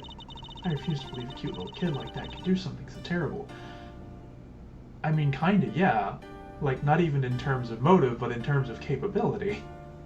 Isn't he blind? And isn't it a .45 caliber revolver? You said that already. Everything's going to be okay. We're here for you. Hi. Maybe you can tell me about last night. Yeah, that is a problem. And I realized how tough it must be. A little kid like this. A country so far from everything he's ever known. Maybe Lemmermore can help, but didn't Prosecutor Gavin say she with a pin? Good luck. I'm off to question her. What are we gonna do? That's a good question. I can't think of anything we can do but go with this, and hope for the best at the trial tomorrow.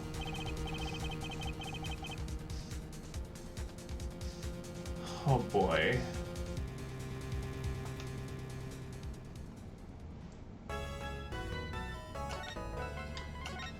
Well, I think we can keep going.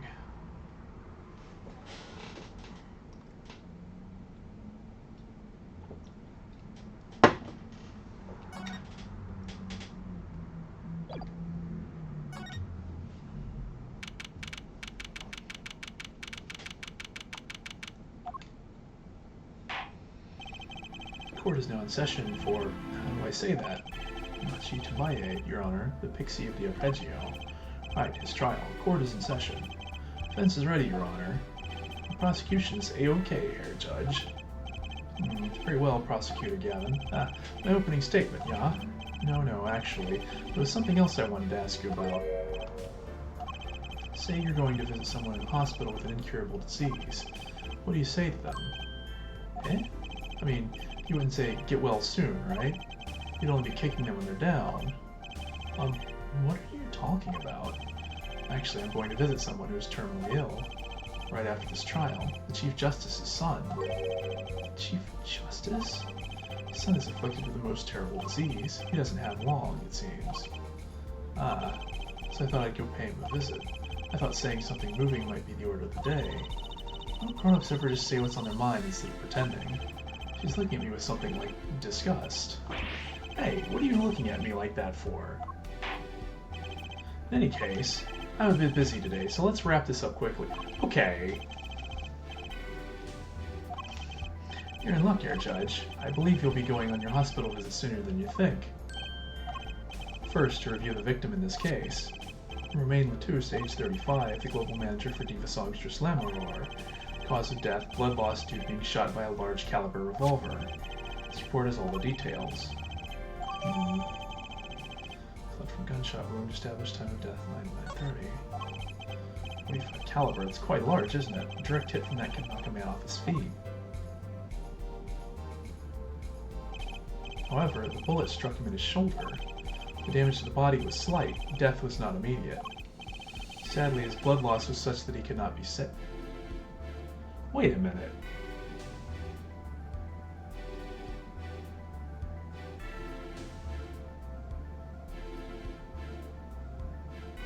I mean, immediate, sure, but hold on.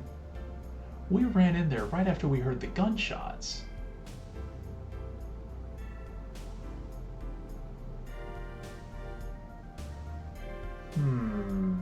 Something's weird here. Suppose the victim's condition could have been much worse, considering.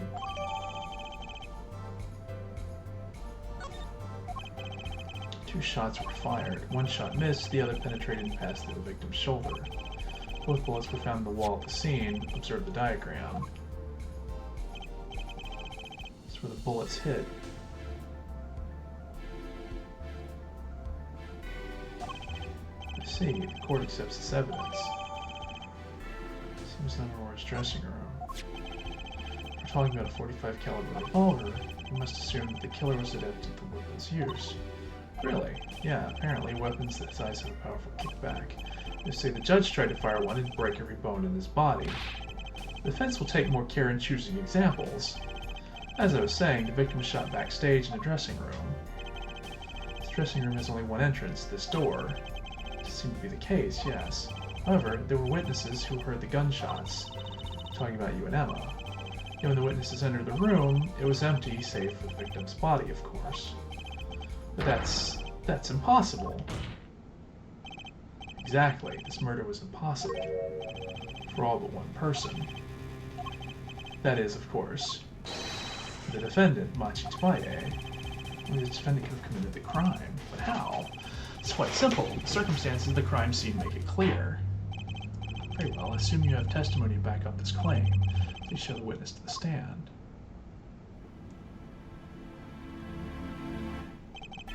Your name and profession, please. Emma Sky. I'm a detective for the police department. I was on security detail at the concert forum that night. This seems tired somehow.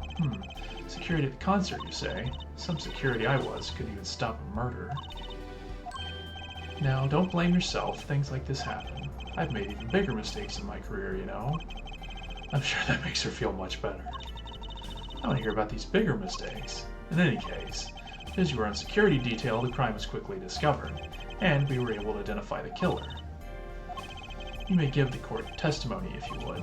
Describe the circumstances of that day and your discovery of the crime, please. Alright.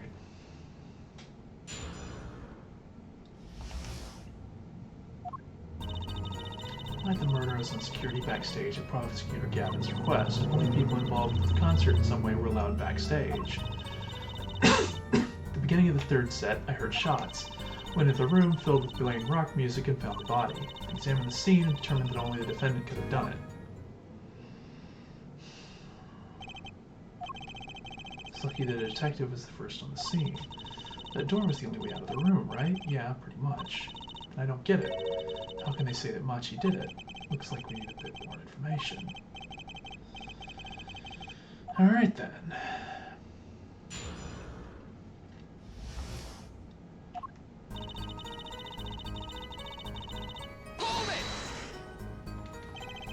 The night the murder was the night of the concert, yes?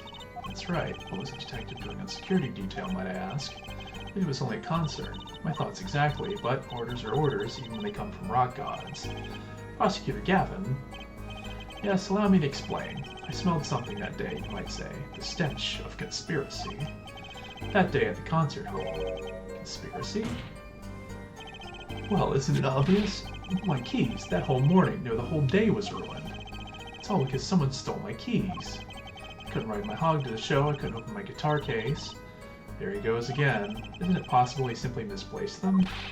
Misplaced them? Misplaced items don't just wander into a murder victim's hand on their own.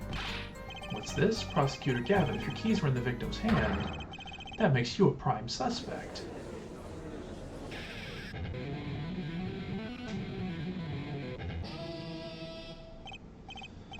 Love, slow acting and new. Troquanine is waiting.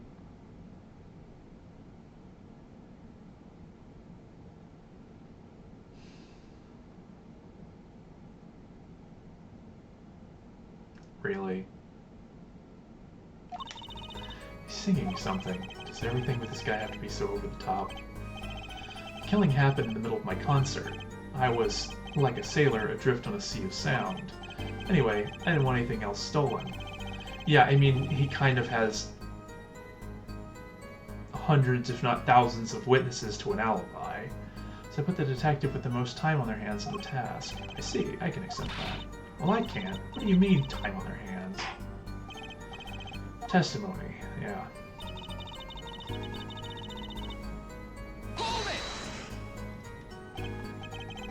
We were let in, though.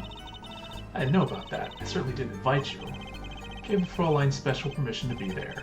I wanted to see her again.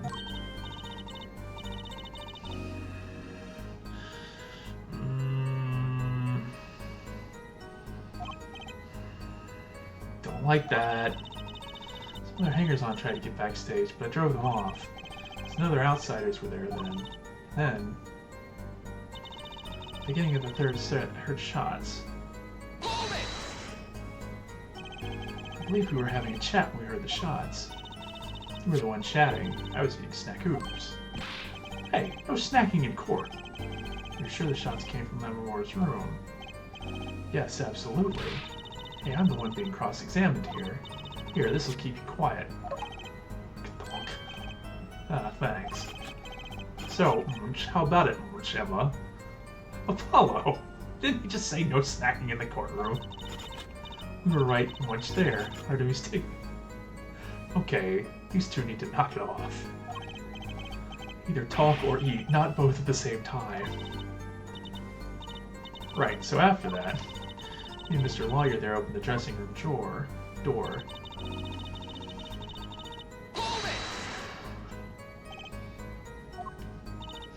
Blaring, yes. When you say rock, are you referring perhaps to this rock and roll music that's so popular?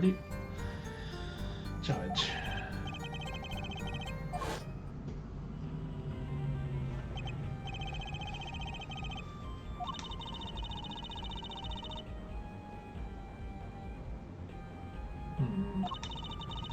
Well, the bat could hear when they're supposed to be on stage. They have to be so loud. You don't listen to the Gaviners with your ears. You feel it with your entire body and soul. Always have the backstage monitors at full volume. Walked in the room. The band was playing Guilty Love, I believe, making it easy to determine the time of the crime. If you could hear that music playing, then everyone on stage for that song has an alibi, including myself. Anyway, I closed off the scene and started my investigation.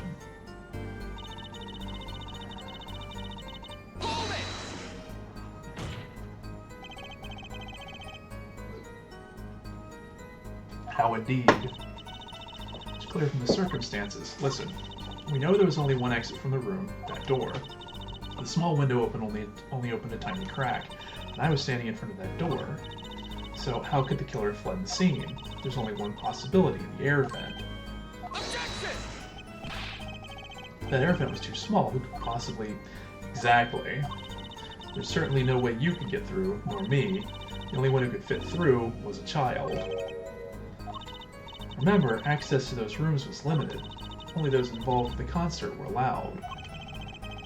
Of all the people involved with the concert, only one is small enough to be considered a child. The defendant, Pixie of the Arpeggio, flitted up toward the sky and disappeared from the scene of the crime. Objection! That's just conjecture. Oh, there's no other way out of that room. You were there. You should know, Hair Forehead. And there is another vital piece of evidence. Marks were found in the air vent grill, traces that had recently been opened. Wait, what? And something else was found quite clearly. The defendant Machi Tufai's fingerprints. What? Well, that's not good.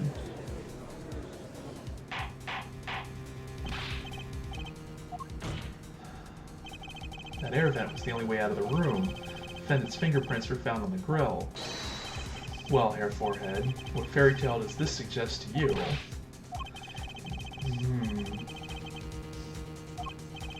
And that one is our Pixie. Why are you looking at me, Apollo? Hey, I was out whooping it up in the audience. This was his decisive evidence. Quite decisive, indeed. I believe that's enough of that. The prosecution has a rather convincing case. The only way in and out of the crime scene was watched, making the defendant the only one who could possibly leave the scene. Simple and decisive. I believe we've heard enough to determine our verdict, even if I wasn't in a hurry to make a hospital visit. I'm sure the Chief Justice will appreciate the gesture. Unfortunately, we have no direct witnesses. Fortunately, the criminal left decisive evidence for us. That will have to be enough. It can't be over already. Very well, I believe this trial is finished. The defense has no contradicting evidence. The prosecution has presented our proof clear and plain. If you have contradicting evidence, it better be clear and plain. Apollo, they've got us on the ropes already. Better come up with something quick. I know. Think, what can get us out of this? Evidence or a witness that can prove Machi is innocent beyond a doubt. Without that, Mr. Justice, do you have contradicting proof that can overturn the prosecution's case? If you do, you'd better tell us about it now.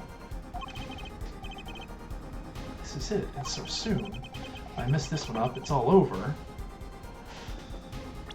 Well, I'm not entirely sure.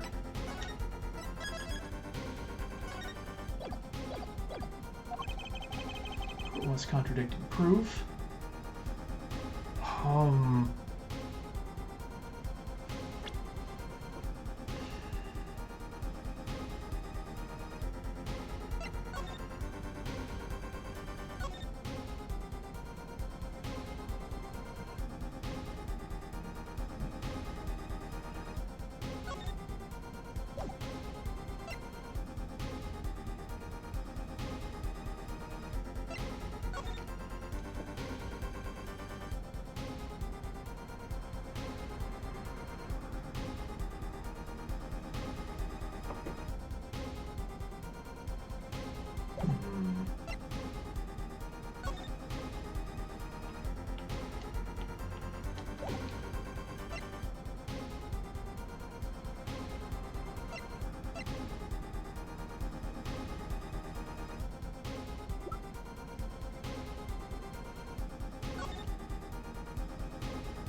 By the way, I have a cat in my lap now who is using one of my arms as a pillow, so I'm gonna have to move carefully now.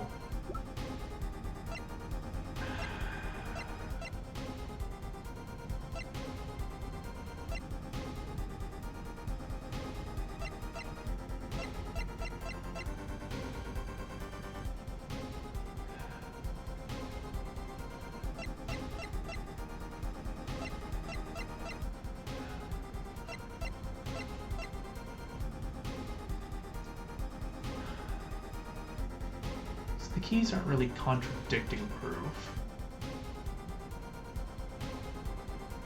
Because, like...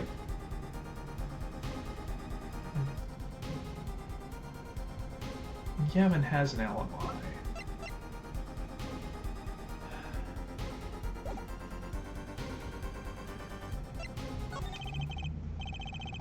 And there were no witnesses to this crime. You're absolutely sure? I'd swear it on my career as a prosecutor. On my million-seller hit song, A Drunk When I Love. There he goes again. That's too bad, because there was a witness. Really now? But how did you come to possess knowledge the prosecution clearly does not? Because I am the only one in the world who knows this. What's going on? I just talked to him, and now... He's alive. Mr. Latouche, can you hear me? Cold, so cold. Witness. Cold? Don't worry, you're going to be fine. Help is on the way. I can't see. Hang in there, Mr. Latouche. Tell me, who is the witness? The witness is... Siren. What? The victim said this before he died? Perhaps he did, and perhaps he did not. What do you mean by that? All we know is what Herr Forehead says he said. It's no testimony, especially since it comes from the defense attorney himself. But it's the truth. He said it. I even told you about it. But apparently you ignored me completely. It's my policy to fully investigate everything I deem relevant. Clearly this rookie lawyer thinks he can tell me how to do my job. That's enough. Mr. Justice, we need clear contradictory proof from you. This witness of yours, unknown to the prosecution. I hope you're right. Failure carries a stiff penalty. Perhaps a stiffer penalty than usual is called for. There's no backing out now. Let's hear the name of your witness, Mr. Justice. I mean, it's gotta be her. Recall Mr. Latouche's last words.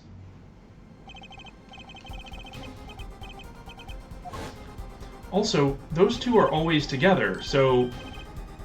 I mean, in theory, she should know where the defendant was for most of the evening. The siren of the ballad, Laura was only on stage for the second set, and she had access to the backstage area. She could have been a witness. I see. Well, Prosecutor Gavin. My claim still stands. There was no witness to this crime. Very well. Let's hear it from the horse's mouth then, shall we? Now take a break from Detective Emma Sky's cross-examination. Please show Lamoureux to the witness stand. Say nothing the night of the murder.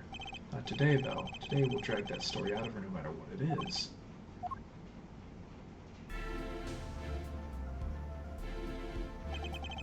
It's my distinct honor to welcome the Siren of the Ballad to our courtroom. You are too kind. You can speak English. Yes, I can. I'm not very good. There is much I do not know. You speak so well. Have you spent time here before?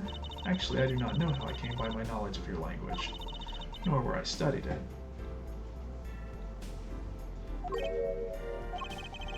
What does she mean she doesn't know?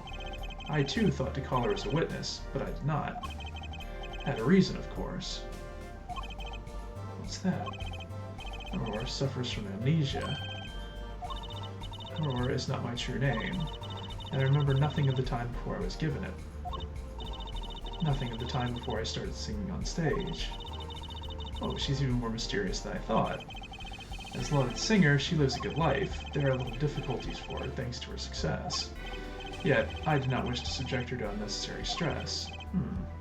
I see. Oh, you don't want to be in my lap anymore? No. Okay, you sit in the chair. Care surprisingly little about people's pasts. You have nothing to fear in this court, Lamoureux. Thank you. Yet there is something I do not understand. I am being called as a witness. What might I say? No one will tell me anything of what happened. Let me be frank. I did not want to ask you up here to testify, yet that young gentleman with the white forehead over there was adamant that you stand. Oh my. Congratulations, Apollo. You're the bad guy. Ugh. Well, now that you're here, please give us your testimony. Nothing else, the sound of your voice is welcome. Tell us what you saw the night of the crime. I mean, she should at least know where he was, so if she can provide either an alibi or some kind of information. I saw nothing. That night I was invited to sing on stage, and this I did. I had not returned backstage after the second set. Then I was led by the police to Mr. Gavin's dressing room and told to wait there. That was where I learned that something had happened, but I wasn't told the details. So, were those two not together?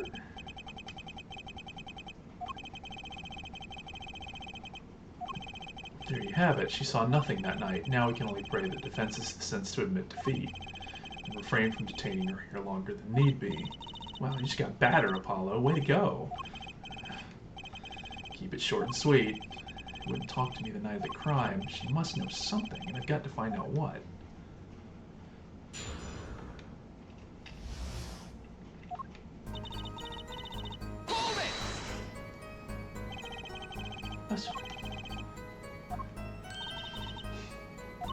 Latus, how can I tell you what I don't know? Or he said you were a witness with his dying words. And he meant to say, but that night...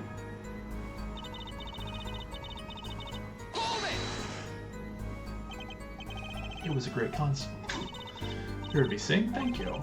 I was hoping to get an autograph later, actually. Of course. Mr. Justice, this is a cross-examination. You're out of line. If anyone deserves an autograph here, it's me. Holding on my gavel would be nice. Or judge. What's this? It's my autograph. Now keep this trial moving. What? No, my grandchild will be so happy. Apparently his grandson is a big fan. Tell us what you did after your stellar performance.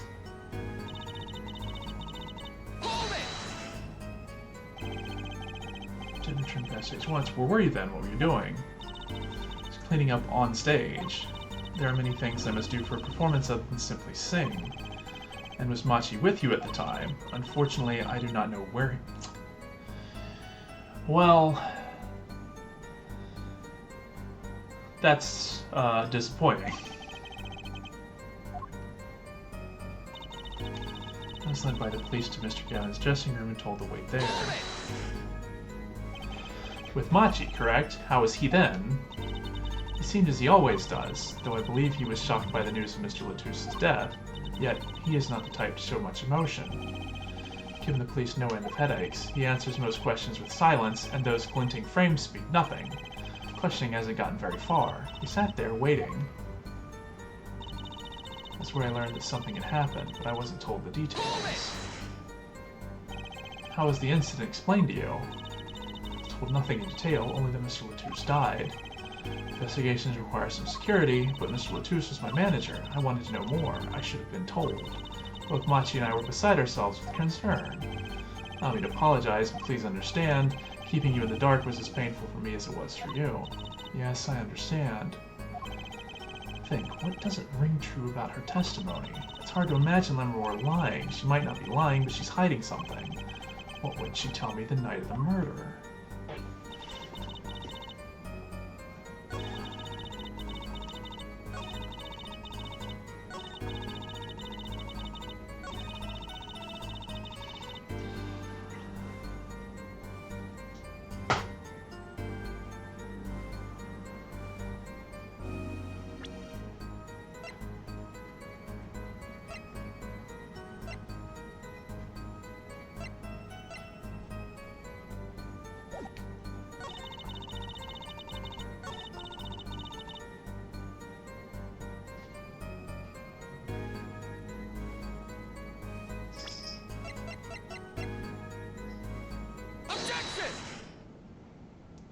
Okay, that was it. I'm having trouble believing you. You remember this brooch, do you not? Why is that? She was wearing it for her song. Care to add that to the testimony, Prosecutor Gavin? What? This brooch was found after the murder took place, at the very scene of the crime. What? Lemmeror, how did your brooch get backstage if you did not go there yourself? And as Prosecutor Gavin has just told us, you had been wearing it during your performance that night.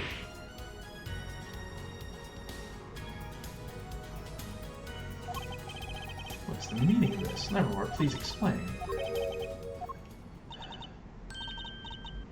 No, I gotta...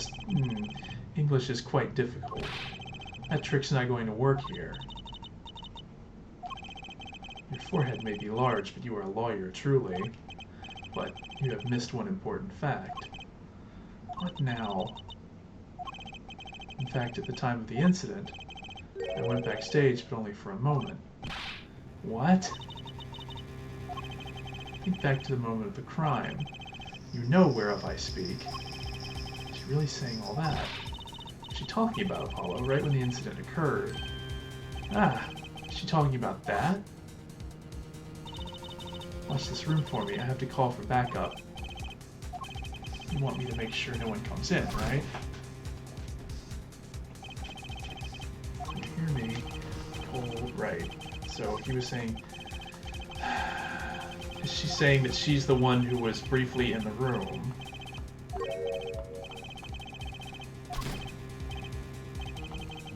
What's that? Who's there? What's wrong? Emma, did you see anyone just now? Huh? No. Could have sworn I heard a door close. I looked into the room. Just a glance, mind you. This is when your brooch dropped. That explains that. It does. There was no other time I could have dropped it. That's ridiculous. You only looked in for an instant, but you dropped your brooch? Her forehead. She has raised a possibility. The only thing that can counter that is evidence. So you looked in at the crime scene. Actually, I intended to go to the dressing room. I knew nothing of what had happened, of course.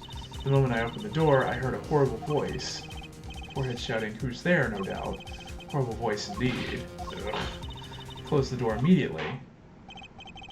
Oh, that explains the brooch. Let's return to your testimony. That's too convenient. She's hiding something. You did look into the room, though, right?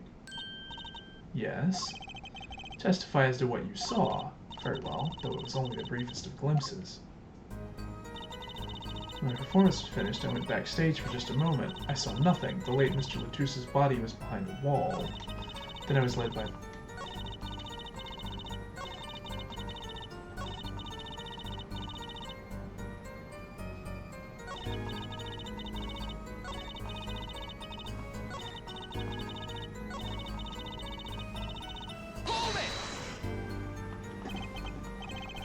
Throw a wall there.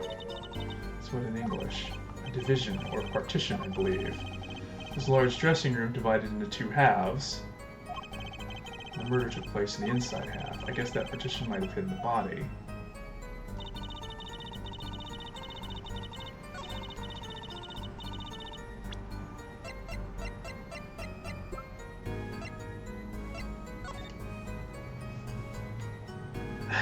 I guess.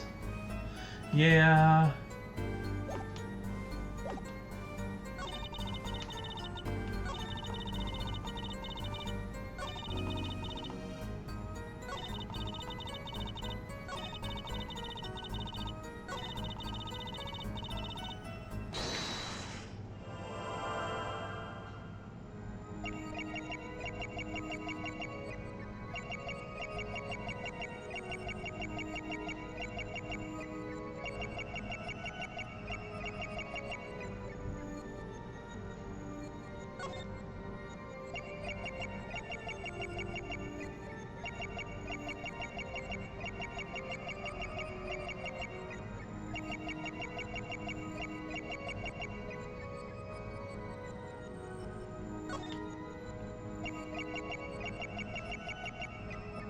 See your hands.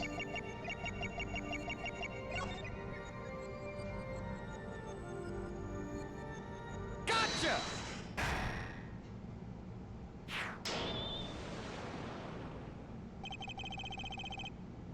The late Mr. Latouse's body, you say? Yes? There's something more about Mr. Latouse's death than you're saying. What?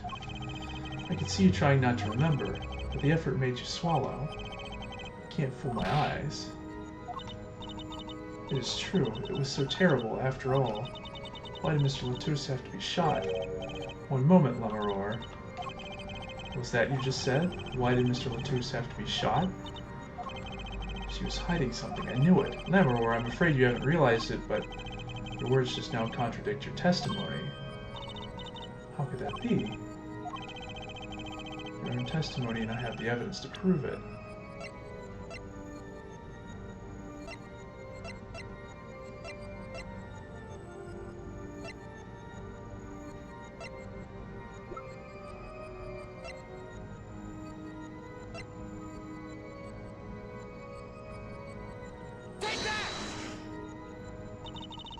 I don't misunderstand the meaning of contradiction.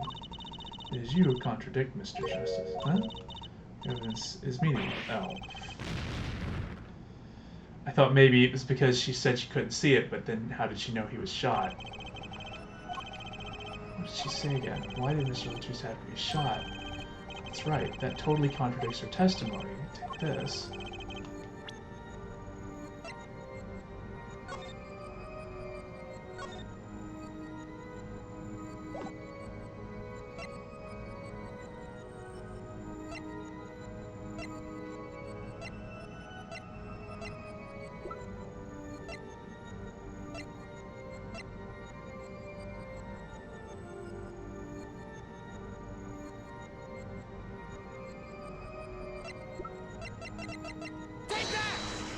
It's not that.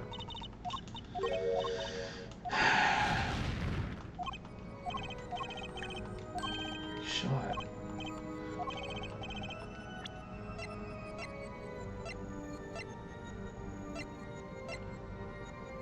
Well, if that's not it, it's either the gun, the brooch, or the crime photo?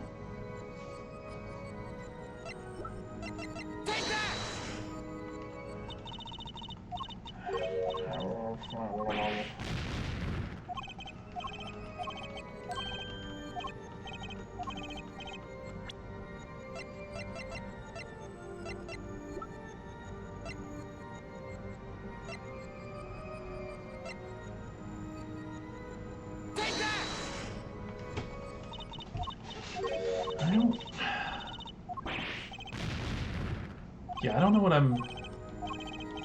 Why did he have to be shot? I don't think it's the brooch either, but... What is the deal here?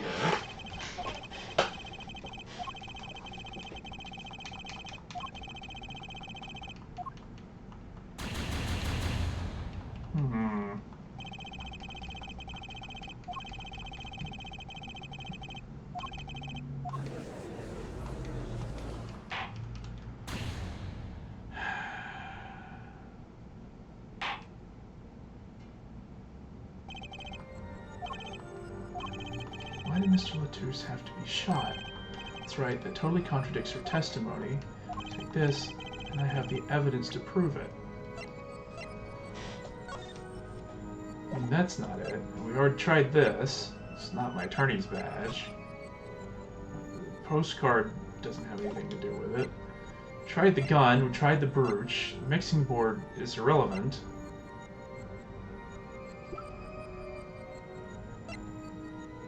It's not the photo, it's not the diagram. The only other things are the autopsy report and the key ring. And the key ring doesn't have to do with him being shot, so it's gotta be the autopsy report? Due to the loss of blood from a gunshot wound. Well, what does that show that the crime photo or anything else doesn't show?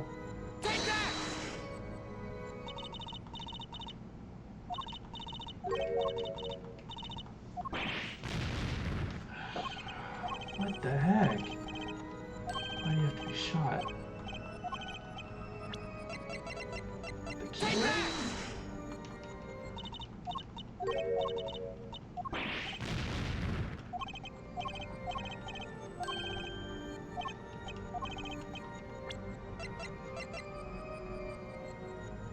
Okay, at this point I've tried everything except my badge, the investigation request, the postcard, and the mixing board. And none of those make sense.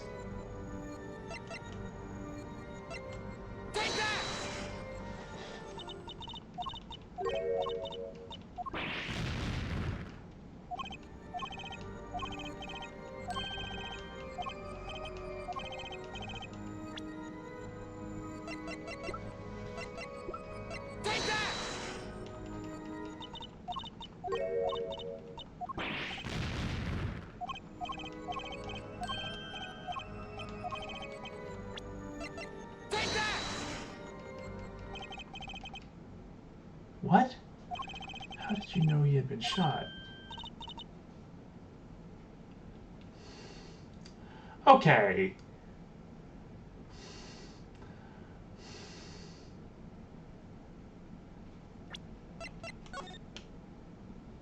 No, speak to no one outside the investigation concerning any details of the case. Sure, but I mean, I guess technically that is correct. Immediately following the incident, a gag order was placed on the scene. This is the document proving that. In your testimony, you told the court, no one told me anything about the incident. Furthermore, you testified that you had seen nothing. Yet you knew that Mr. Latouche had been shot. How could you have known?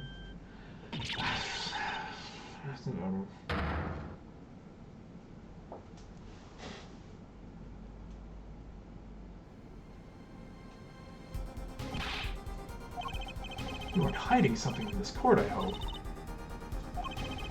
The sweet song of hers was sounding a little too sweet. Now I remember. Please, allow me to add to my testimony. Of course. All we want to know is the truth. She looks kind of pale, huh? She saw something, I know it. Even the victim said so.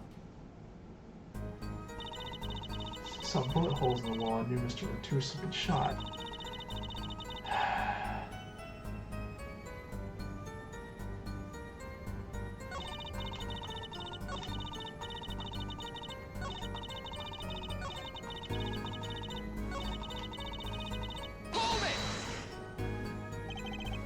Only a glimpse that you knew they were bullet holes.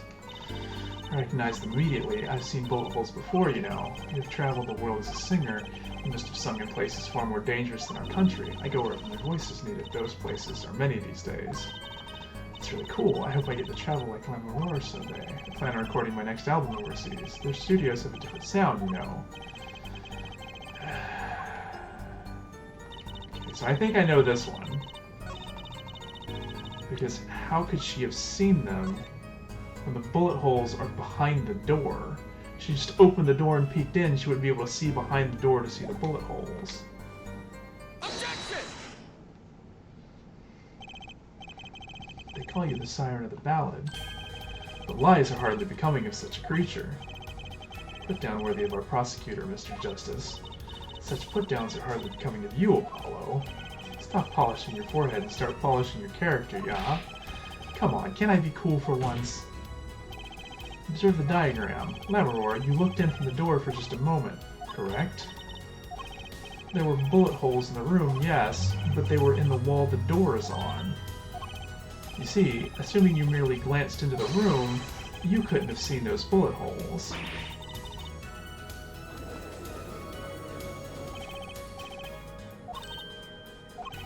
I'm afraid the defense has raised a good point. It appears you have been holding back something.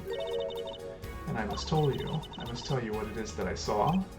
Yes, the happenings in this trial are being recorded, and I'm certain it will be on the news in Virginia. You understand your reputation is at stake. It falls to you to avoid tarnishing it. Personally speaking, I still believe that cross-examining her will yield us absolutely nothing.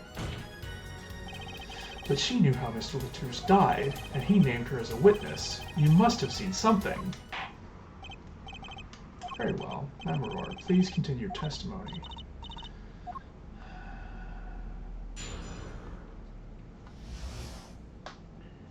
I was on my way from the stage to the backstage exit. There was something like a little window there. That's how I... Okay. So that window does open up enough for somebody to have shot through it. That's how I saw it. There were 2 shots. I couldn't do anything to stop it. It wasn't Machi. It was a grown person. I know it was. So you did witness the crime, and the killer was a grown person, you say? This is my first time hearing this, I assure you. Nice play, Herr Forehead. Very well, Mr. Justice, you may begin your cross-examination. Great going, Apollo. You were right about Lammeror. What's wrong? You don't look too happy. This whole thing smells fishy. That's what's wrong. I mean... Hold on.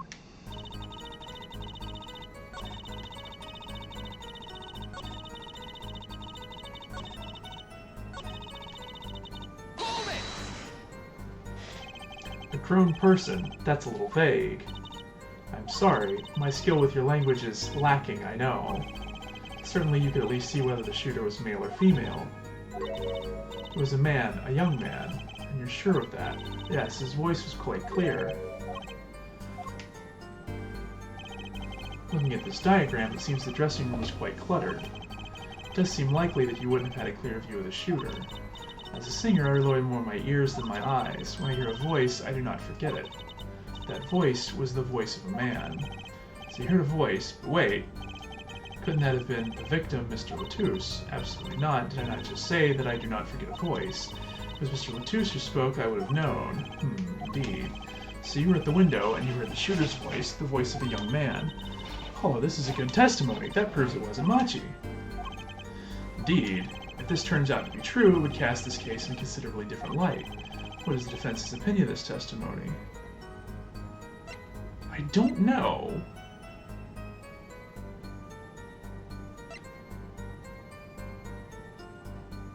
I probably should have looked at the other statements first. I mean...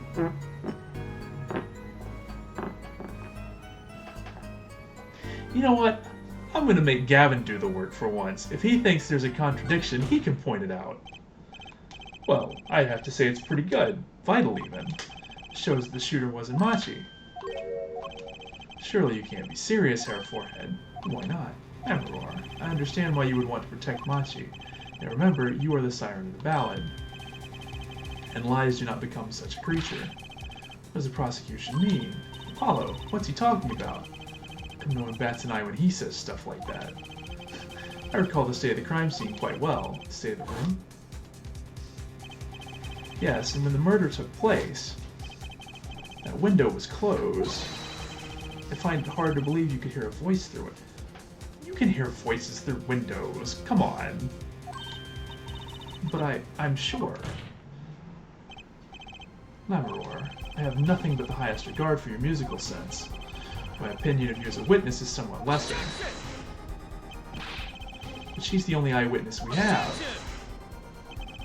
So you say, and the victim named her, the siren, as the witness. That's right, that's what Mr. Latouche. We heard your claim, we even entertained the possibility, and it brought us to this. Herr Judge. Yes? The prosecution requests that the witness be excused. Please. I'm afraid I must honor the prosecution's request. There is indeed a question of the witness's credibility. But if Flammerware can't testify, then we don't have a chance of proving Machi's innocence. Cross-examination is over, Prosecutor Gaffin. You may continue making your case. Okay, now where were we? Ah yes, I would like to hear from Fraulein Detective again. Wait, let me hear Armlor's testimony last time. The cross-examination is already over. Until such a time as a need arises, this witness may leave the stand. Sorry I could not be of more assistance.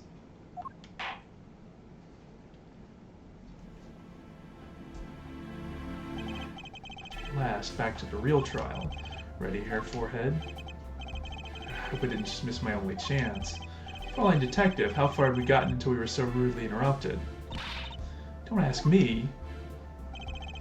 I just like saying the same thing twice, and I never repeat a song for an encore. If you would, Miss Skye. I believe I was saying the only way Mr. Latouche's killer could have escaped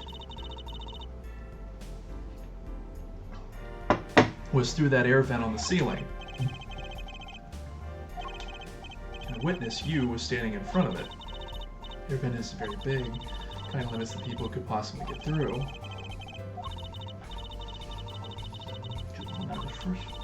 The whole backstage area was off limits to people not involved with the concert. The only way to use the conditions for our killer is the defendant. I couldn't put it better myself. She does state a clear case, though reading the report, something caught my eye. The circumstances of the defendant's arrest. Again? Hey, that's right, Apollo. Remember when we found Machi? That was bizarre. Why did Mr. Latouche's body disappear from the room and end up on top of that stage tower, holding a guitar no less? Perceptive observation, Herr Judge. Thanks. It was kind of an accident, really. But you work in this job long enough, you get a nose for things. Judge Stern seems pleased with himself. Very good, Fraulein Detective. Perhaps you can tie it all together for us.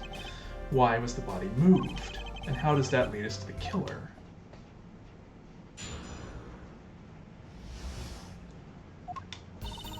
I believe Machi stole the body because of some lyrics. He moved the body to match Lammermoor's song. No one in this country had a motive to kill the victim. And Machi practically left his signature at the scene. All of this evidence clearly points to the defendant. Song? Yes, the guitar serenade. You noticed its code too, did you not? Its code. All the events that day followed the lyrics to our song. Right. The keys, his guitar, the bullet, up together to the sky. It's like a story out of some fairy tale. I'd forgotten about the song, but there it is now, waiting for me, the grand finale, as it were. Hey, you know, I was the one who first noticed that. Sort of jumping rope to songs and counting the songs, but killing? It's a wild world out there, Herr Judge. Very well. We've heard one song and dance. Let's get on to the next, the cross-examination. I'm not sure I'm going to be doing much singing.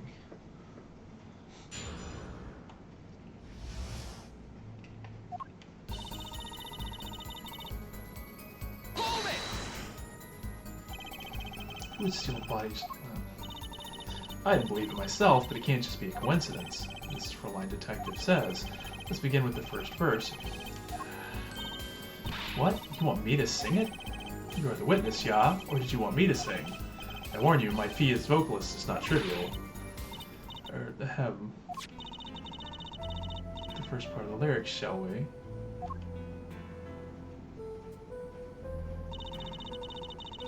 Keys got a hard on. Indeed, my favorite heart-shaped keyring was stolen that morning. Running on.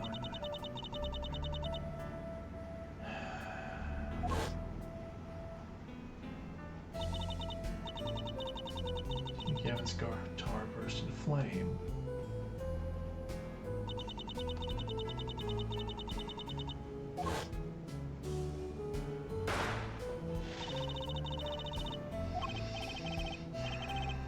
You're singing. It's not bad. Now for the finale. Together to the sky. As it says in the lyrics, Mr. Latouche. Something's weird about this. Like it.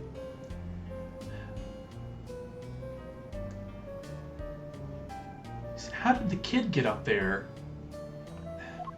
Okay, hold on a second.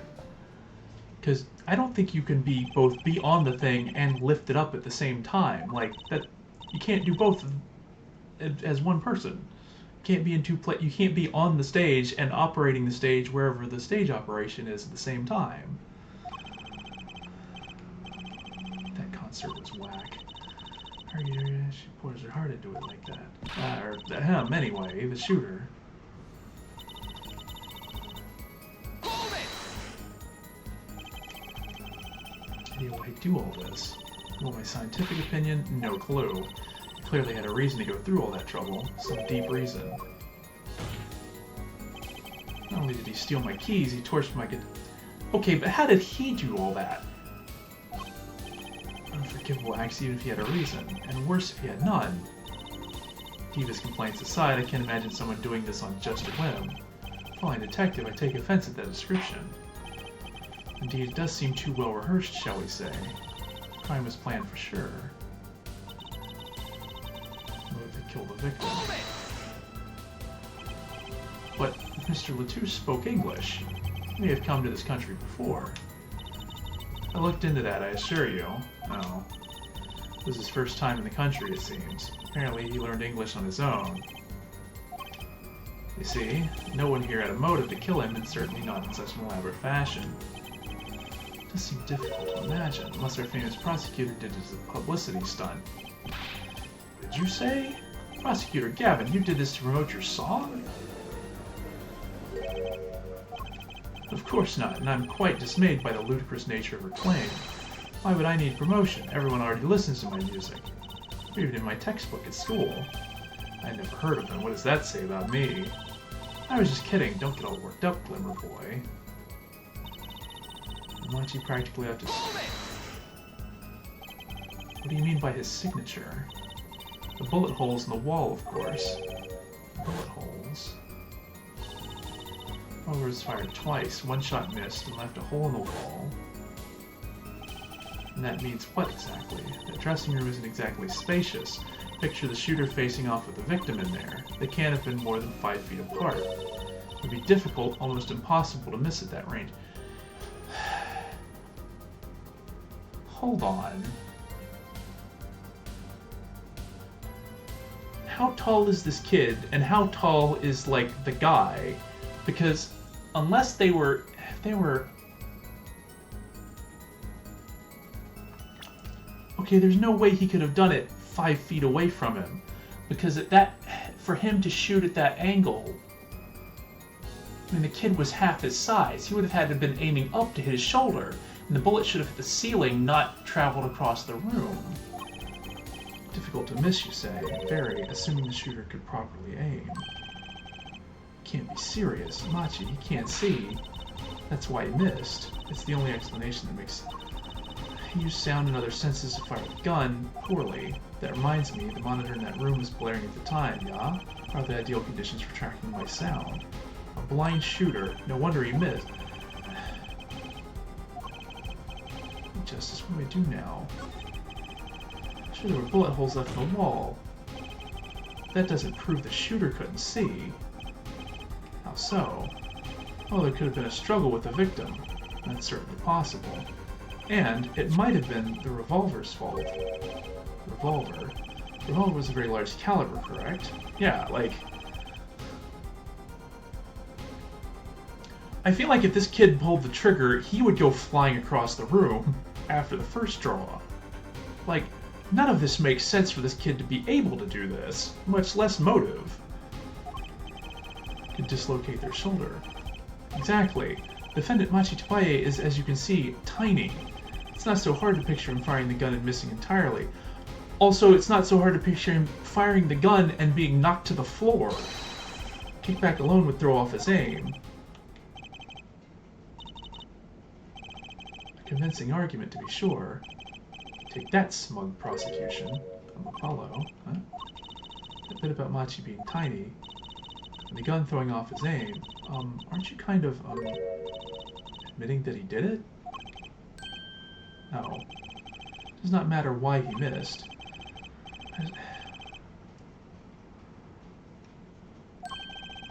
The defense seems to agree on that point. I really put my foot in it this time. Facts of the matter on the record. If you would, Fraulein. The witness will add this to her testimony. In the state of the crime scene, I conclude the shooter was blind.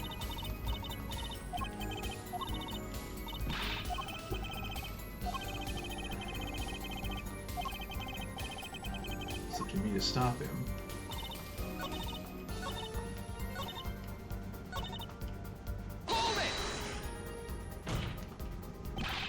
You can't say he was blind just because of the bullet holes in the wall. I think I've proven that. I wouldn't call it proof per se. I merely raised a possibility. The blind detective made the most logical conjecture based upon the evidence. Of course, there's more evidence than just bullet holes. The defendant was the only one who could have escaped through the air vent. But wait, if he was blind, how would he know about the air vent in the first place? Very good point. Well, Fraulein Detective, if you would care to explain. Call the crime scene if you would. The stepladder below the air vent. As it happens, maintenance was scheduled for that day. Custodial staff went around checking all the air vents. I don't believe it. Everyone backstage was told about the maintenance, including Machi Tabaye. He would have known that there would be a way out at the top of that stepladder. Why is this the first time I'm hearing about this? You could have figured it out for yourself. You only needed to consider what that stepladder was doing there. Looks like the defense's objection has been squished by a stepladder. Well, hair forehead, out of ammunition perhaps. I've never seen Prosecutor Gavin so impressive. He's caught the scent of blood. Apollo, don't you have something? Anything? You know what we need? We need something to prove the killer couldn't see. That'll put him in his place. When the shooter was sighted would do it, I would take down one of their central points. Do I have any evidence that can prove that, though?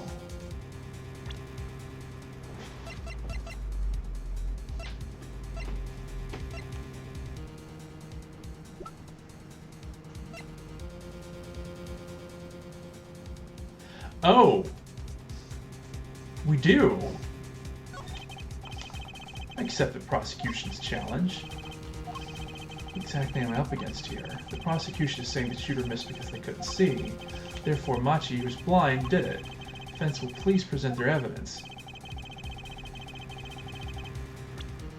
I was wondering about this earlier. I even tried to investigate it, but it never, like, registered, seemingly. But that's gotta be it. Photograph of the crime scene. Don't care much for the smirk on Prosecutor Gavin's face. This is no time to think twice, time to press on. Yes, Your Honor, the crime scene. There is something in here that decisively contradicts the prosecution's point. Perhaps you'd best show us this something. Get your finger out of the breeze and put it to good use, yeah? Show us what you're talking about, Mr. Justice. Contradiction of this... yeah.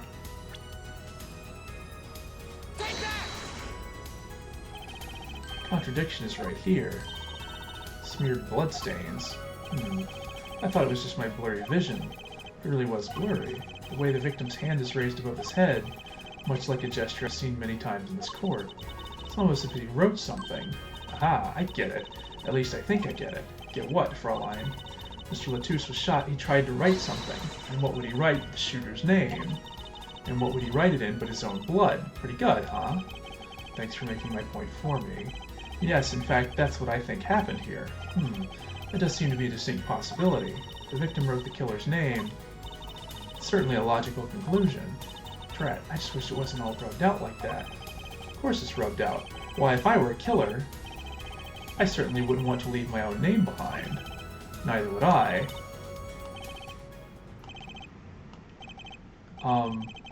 No one has anything else to say? About what? So the prosecution accepts this. You agree that this was the victim making an attempt to record the name of the killer, and that the killer tried to rub the name out. What's your point? What's my point? Let me ask you this. How did the killer know the victim was writing their name? Well, Mr. Latouche was writing something in blood. Once the killer saw what it was... Wait. But what did you just testify about the shooter? I said they were blind. Yup. Yet the crime scene itself contradicts that. The killer had to have been able to see. Well, it took a while, but we finally got a point in our favor. May I remind the court the defendant Machitabaye is blind. He couldn't have been the shooter. Impossible.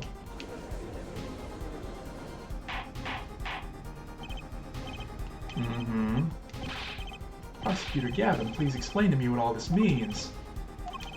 I mean, looking at this photo, it seems quite clear that the shooter could see, yet up until now, it seems I owe the court an apology. The Gaviners are a band with law enforcement ties, yet a murder occurred during our concert. Apparently this caused some confusion over jurisdiction. As a result, some reports were not filed in an entirely timely manner. I'm not sure I like the vibe I'm getting here. Hey, Paulo, look at him. Why is Prosecutor Gavin all relaxed and smiling like that? Like he knows something we don't, and he's about to tell us. Got an idea. With these documents. But before that, I have a question for the Fraulein detective, if I may. What? Tell me, why do you think that Machitabaye is blind? Huh? What did you say? What are you saying? Of course he's blind. Of course. He's the blind pianist, right? So he's... Doesn't Lammermoor lead him around by the hand all the time? I have a report here on the defendant, Machitabaye. According to this, Machitabaye can see perfectly well. What?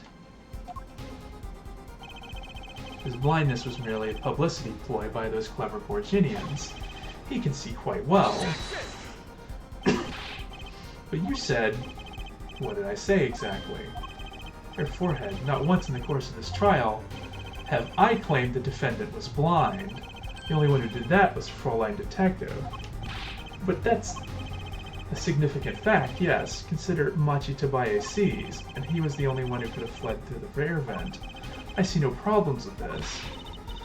What about the bullet holes in the wall? Yes, the bullet holes. I believe Herr Forehead neatly explained those for us. He didn't miss because he couldn't see. It was the kickback from the .45 caliber revolver.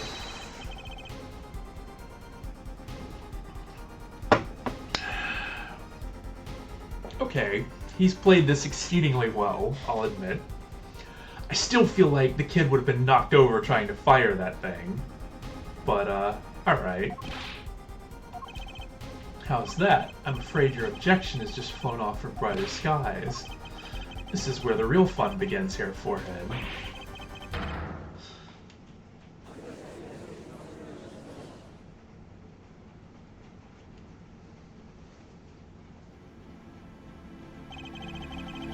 I knew you didn't have what it took. You jerk. Just what was I in here for? Comic relief? Yeah, apologize. Oh, sorry. That's no way to apologize. He's angered the Trucy now. Look out.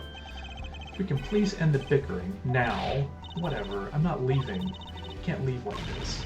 I'll come up with some clue to solving this case if it kills me. But your testimony has already given us enough to convict the defendant. Don't say that. Ah ha ha! Ah, what? This bloodstain. The criminal tried to wipe it off, right? It seems to be what happened, yes. We might be able to find out what's really written here. Really? You can do that? That's right, with this. It's called luminol. Maybe you know of it. It's a chemical that reacts to blood. Ah yes, have we done those tests yet? Ah, as if I'm going to tell you. The bloodstains covered a section of the carpet. In order to perform blood tests, that section was removed and submitted. Perhaps we should request it here in court now.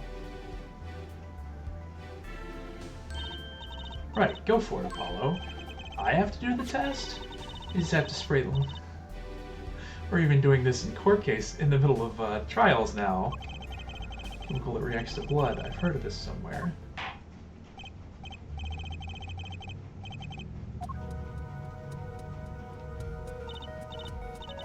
It's easy as pie. Just press A to spray an area. Here, give it a try. Why is the entire court are focused on me? Apollo, your hand's shaking. Let's do this.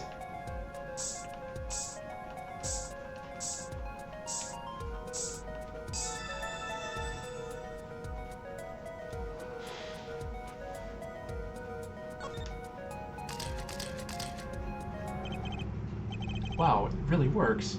IPXX 314206?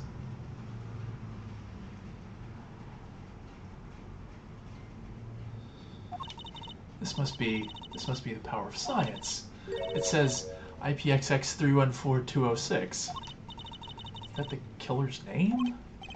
Maybe it is. If the killer was a robot. Aha, I have it. So what is it? I thought those letters IPXX looks familiar. This is an Interpol ID number. You mean the International Police Agency? Yes, most are undercover agents working to solve international crimes. Why would he write that number? Why would Mr. Latouche even know a number like that? Good show, Fraulein Detective. Rock on. Eh? Your Honor, we can verify this number immediately. Darian, are you there? Come up to the witness stand.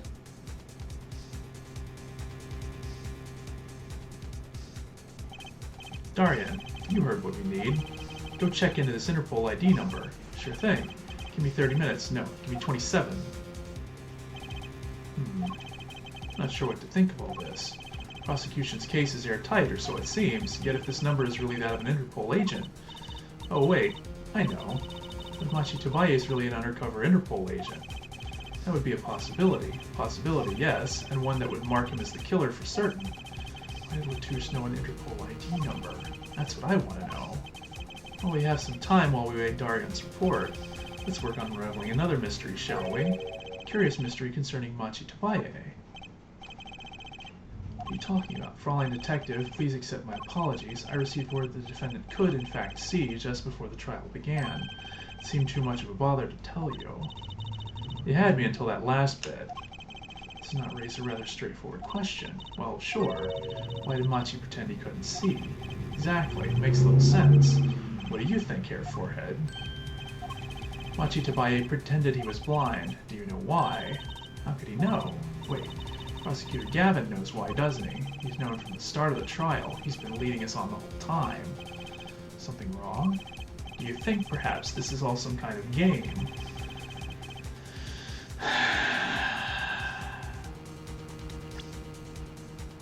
Aha. Some kind of game. Well, when I heard that report, I knew why. People sold over 1 million records really are something else. What does that have to do with anything? There was a reason why Machi Tobaye pretended to be blind, but it wasn't for his own sake. Getting the picture now.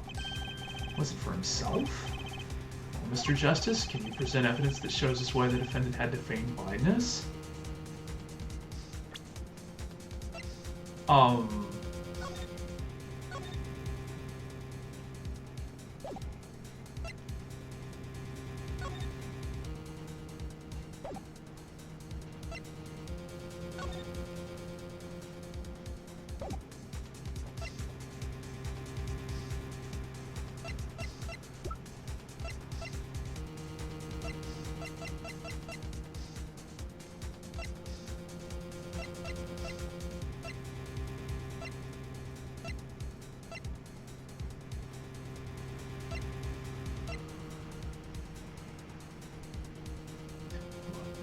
Evidence that shows us why the defendant had to feign blindness.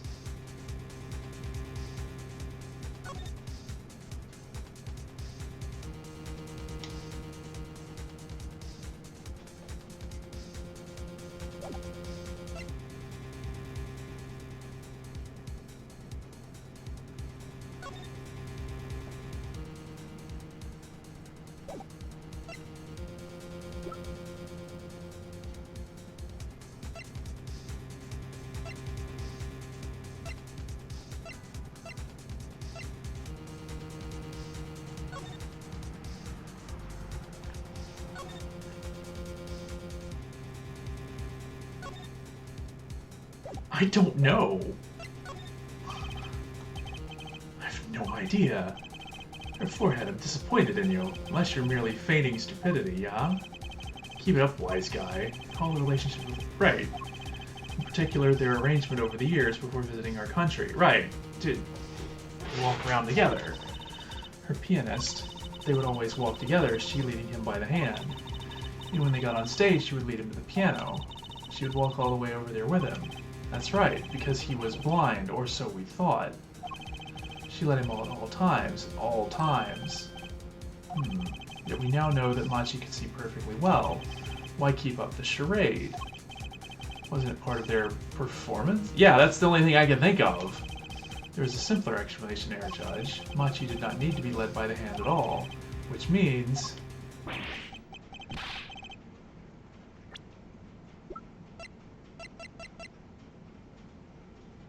Is she blind? Oh.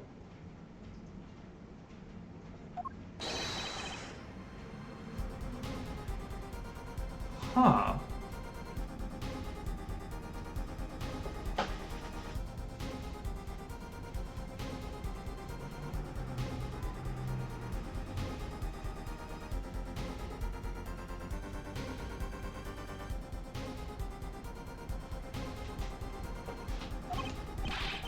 What's this? So you mean to say that she's blind as a bat, Herr Judge?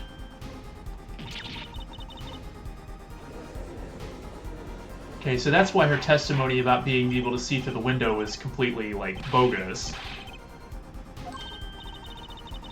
Isn't she supposed to be the landscape painter in sound? Well, yeah, because she can't see. She paints in sound, not, you know... I believe she's still in the witness waiting room. What does this mean for our case? Don't ask me, I had no idea she couldn't see. I hadn't even imagined it until now. Bailiff, bring in her.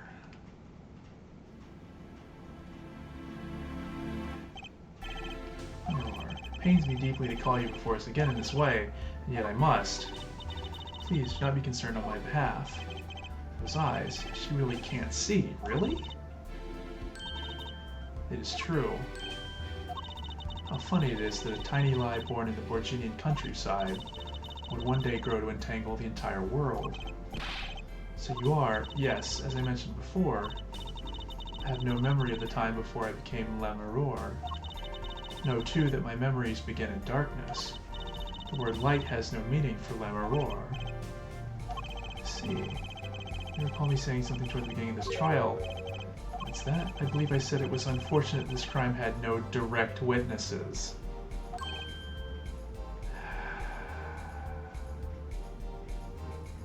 This guy has been playing us since the beginning. Let's ask you to stand once more when you testify at the court about your eyes. Of course, it's never my intent to deceive any of you. And again, Your Honor. I admit I'm a little lost here. I think we're all a bit lost here, Your Honor.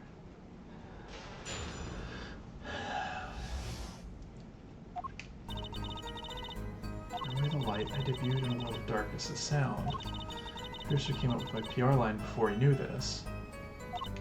So, silly as it may sound, I had to pretend I could see. Everyone on my staff knew, of course, but no others. But this is a murder trial. I apologize. It was part of my contract, you see. Let's keep my blindness a secret no matter what. Music is everything for me. I never imagined something like this would... She told us the truth in the beginning, when she said she saw nothing. Very well. Does the defense have anything to add? I'd like to cross-examine, but what is there left to ask? There was one thing in her testimony that bothered me. It's best we let you get it out of your system. Someday you'll come to understand the importance of thinking for yourself. However, be aware this court will not tolerate any questions deemed too stressful to the witness, okay? There's only one part that bothered me. Just let me ask you about that and I'll be happy.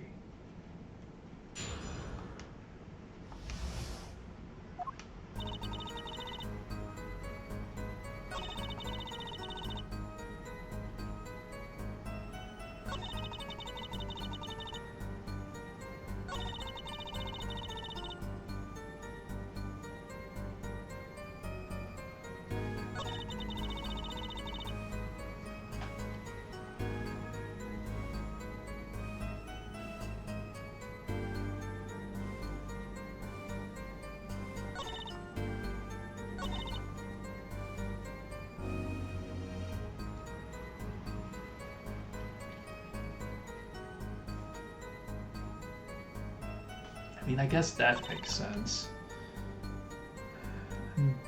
Sure. No others.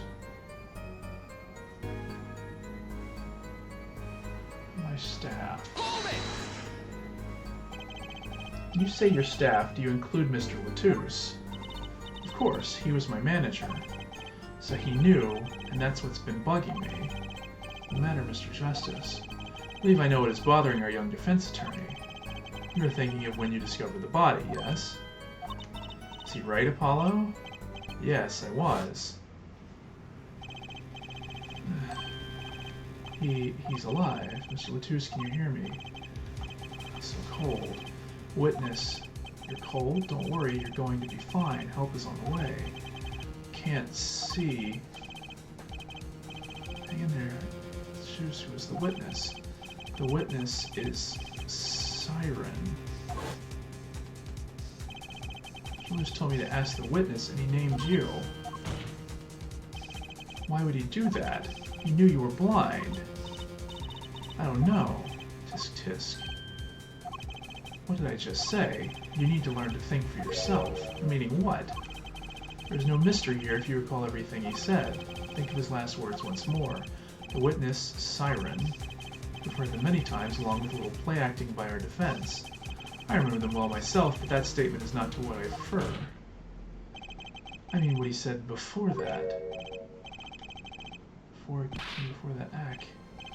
That's right, he tried to tell you. When he said can't see, he wasn't talking about himself. He was talking about the witness.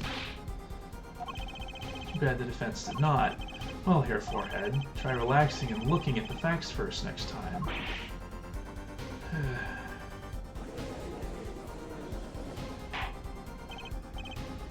Order. Call on Laura's earlier testimony. It's on my way from the stage to the backstage exit. There were 2 shots. I couldn't do anything to stop it.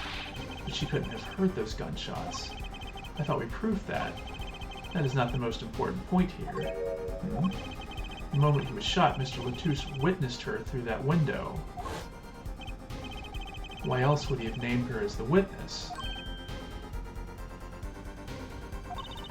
But I really did hear them. 2 gunshots, and the man's voice. Fortunately, such a thing was impossible. The window was closed.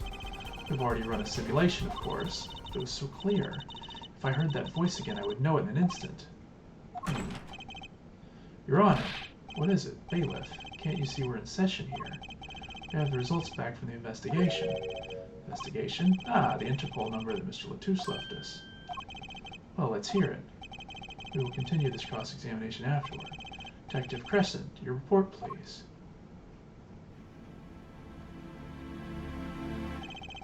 Ask Interpol about that number. I'm sure you'll find their answer intriguing.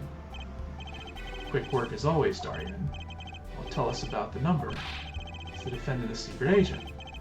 44206, the agent registered under this number was Romain Latouche. What? Our undercover Interpol agent was Mr. Latouche himself. He was apparently in the middle of an operation.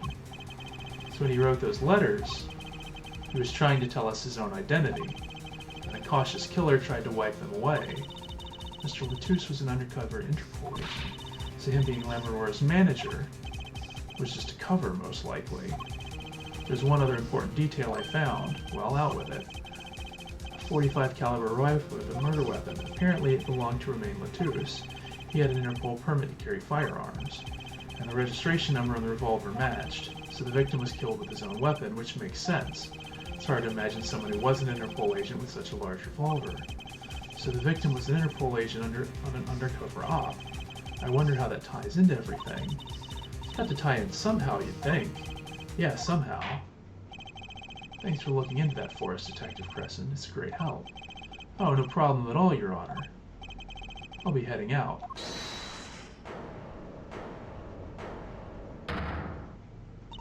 Wait. Lamoureux, is something the matter? That voice just now. Darian? Mr. Darian, is it? It was him. I am sure of it. It was him?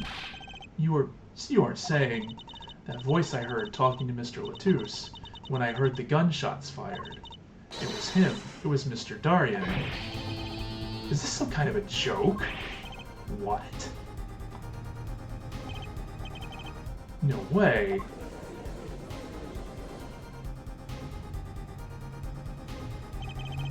The courtroom fell into such a chaotic state the trial had to be suspended temporarily.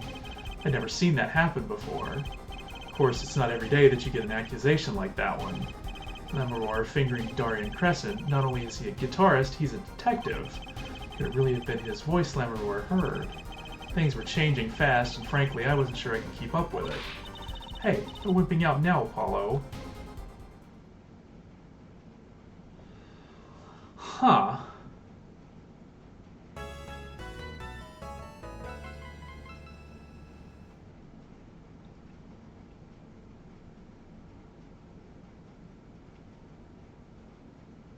But wouldn't he have been on stage at the time?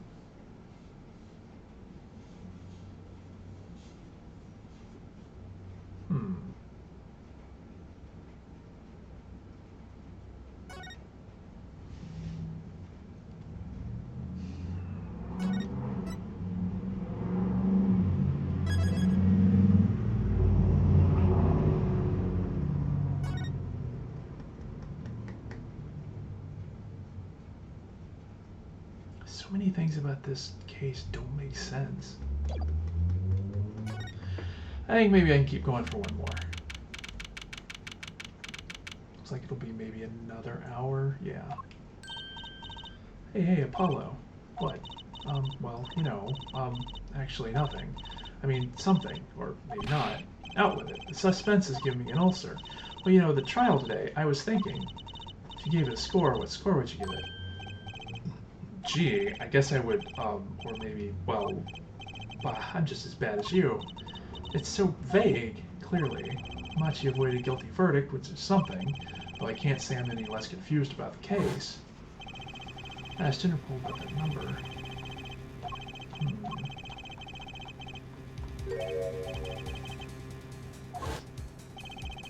The victim, who would have guessed he was actually an undercover Interpol agent. What a mess, and we don't have any idea what he was investigating.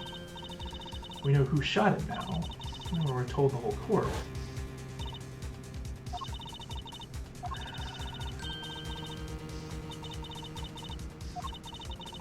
Voice I heard talking to Mr. Latouche.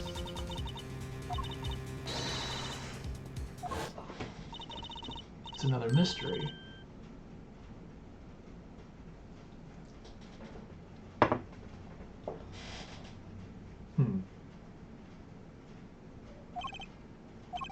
Speaking of mysteries, what's Mr. Bright up to? I wouldn't mind asking his opinion.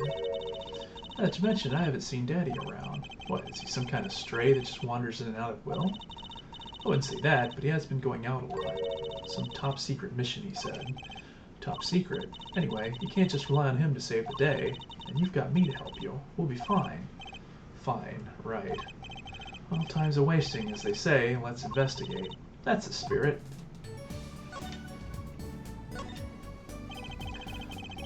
She dropped a bomb in court today. It was Darien. Said she's never forgotten a voice, right? That's so cool. I guess. What's that called again? Elephant ears? I bet that's what they're called. Somehow I don't think that means what you think it means. And she has to be wrong this time. Wrong? Why? I mean, look. Those gunshots were right during the concert. That's right. I was burning up the dance floor at the time. Right. Did you happen to look up on stage? Maybe at Darien, even? You bet I did. He is one of the governor's guitarists, after all. He's so cool. Oh. Right. All the governors have a rock-solid alibi. He couldn't have shot Mr. Latouche backstage. But Lammermoor heard him, didn't she? She heard Darien backstage, right? Somebody's either wrong or lying very badly here. An Interpol agent. I was wondering, what is Interpol anyway? International Police. Yeah, I call them International Police instead of... Yeah, anyway, you think he was investigating her? What? Why would anyone do that? She's not a criminal. She couldn't be. Don't be fooled by appearances is all I'm saying. Remember, I'm a magician, Apollo. I can spot a palmed coin at 50 paces. If only were that easy. In any case, we know he's working on something. I wonder if it was something that has something to do with... the last something.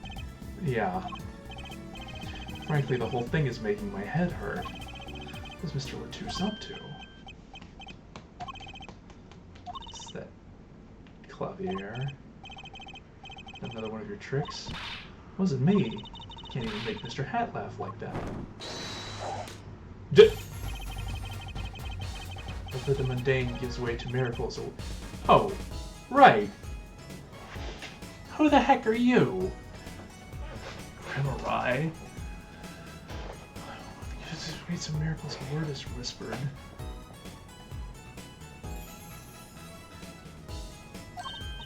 Hey, the other day.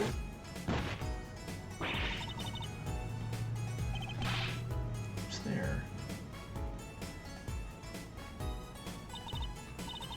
We didn't just imagine that, did we? He's wearing a silk hat. Friend of yours? Hardly. We meet again. Nice to meet you. Who are you? Could you please stop smirking like that? It's you. Uncle Valand? He's your uncle? No, silly. It's the great Grammari, Valant Grammari. Grand Magician. Yes, it is I, the great Valant Grammari, as seen on television. Could you please stop smirking like that? It's been a while, Miss Trucy. 7 years to be exact. My, how you've grown. Good to see you again, Uncle Valant.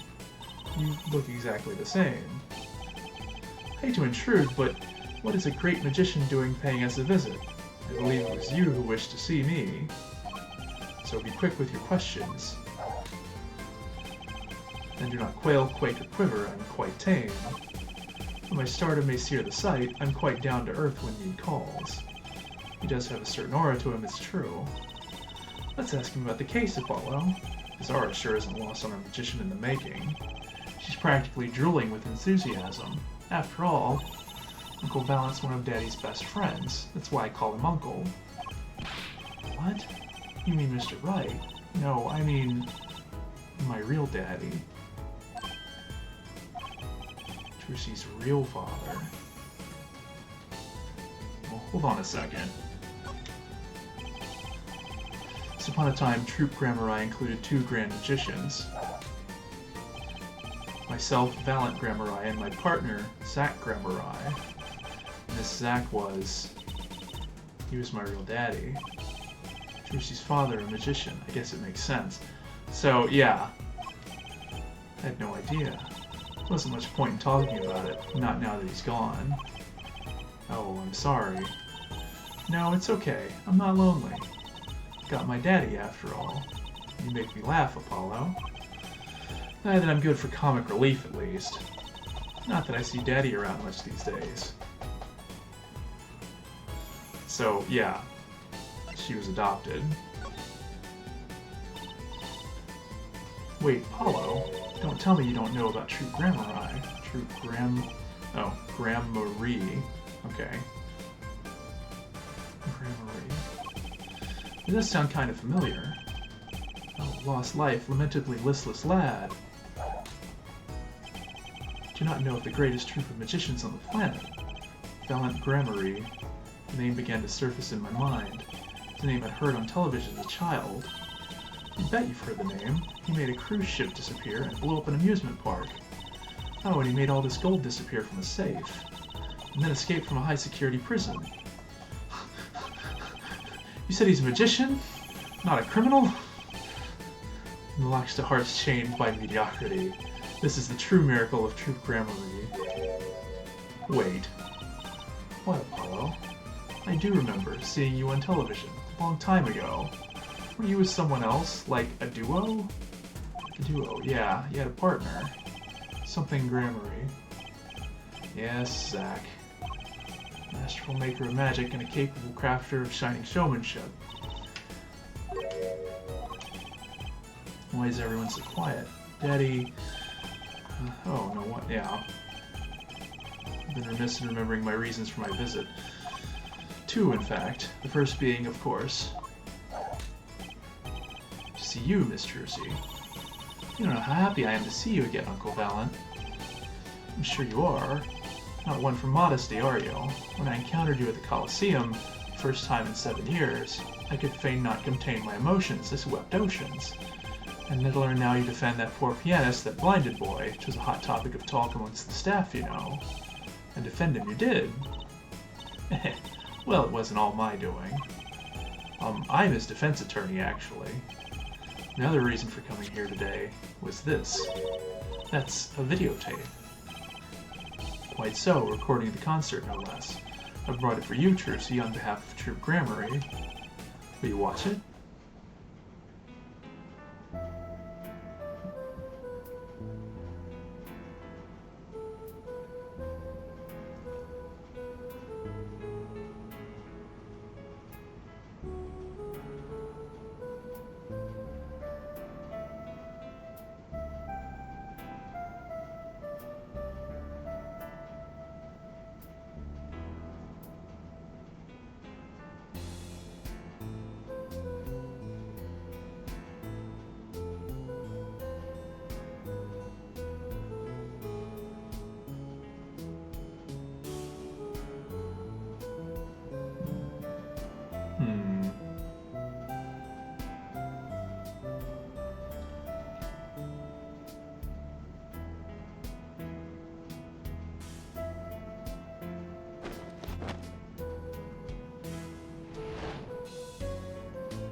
Almost as good as it was live.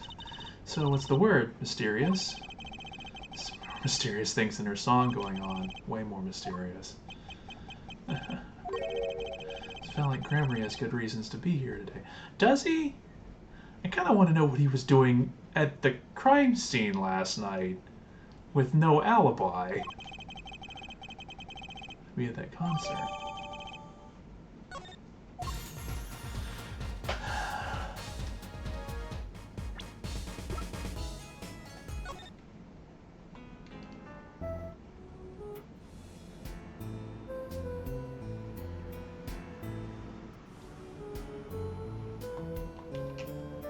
Yeah, something definitely happened here.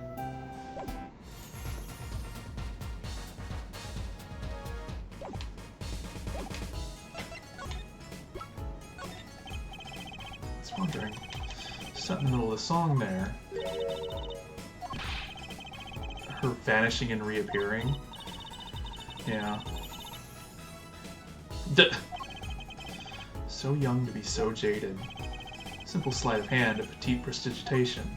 Prestidigitation. A modicum of magic from me to you. So that's why you were oh, he was in charge of the... He was there to watch my trick take to the air, so you're the one who knows how it was all done. Of course, I am like a deity, with the sage as my domain. Suffer no mystery beyond those floodlit boards not grasped tightly twixt my fingers. There's a potent primeval power I possess. Well, do you think you could tell me how it was done? Hey now, Trucy. That's like totally against the rules, Apollo. Not during a murder investigation, it's not. For my illusions are mine alone, monsieur. Also what? Recall that the terrible occurrence happened later. Well, after my illusion entranced the audience. Oh. Don't even ask. I won't answer. Too bad for you, Apollo. Which side are you on?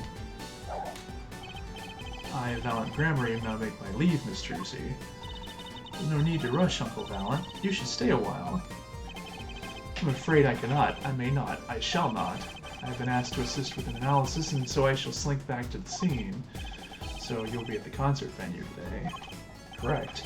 If you would call on me, come to the Coliseum. See you later, crocodile. That's not how that phrase goes. Turned and walked out through the door, normally. Well, there you go, Apollo. Let's get cracking. Right, Valent Grammary. Got a few more things to ask him. Foremost among them, that bit of magic that made her disappear. And how he knows Trucy and her real father.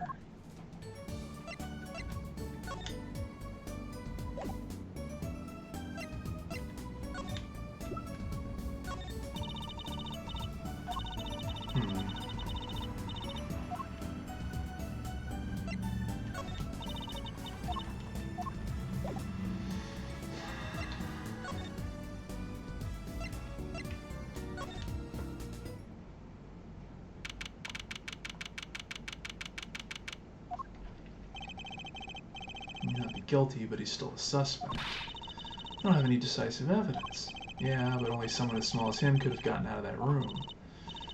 The air vent. And he lied. Lied? Shitabai I can see. Machi. Speak of the devil. He looks like he's doing okay. I forget, why do we come here? It's not like we can talk to him or anything. Words are overrated. Feelings are what matter, Apollo. It's kind of hard to build a court case on feelings. But since we're here anyway, might as well get what I want to say off my chest. If you need someone to complain to, I'll listen. I think she's actually worried for me.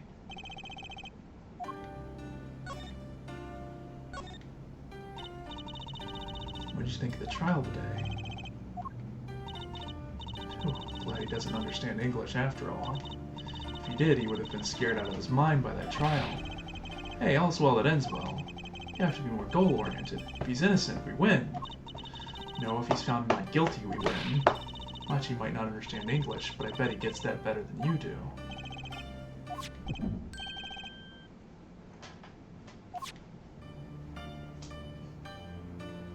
What?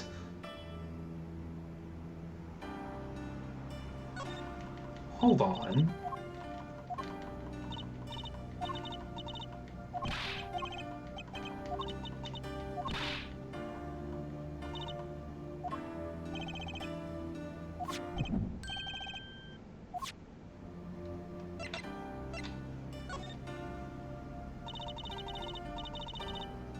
Person. She even got Machi off the hook by naming another suspect. Darian the Governor is the detective. I wonder if Machi knows what happened.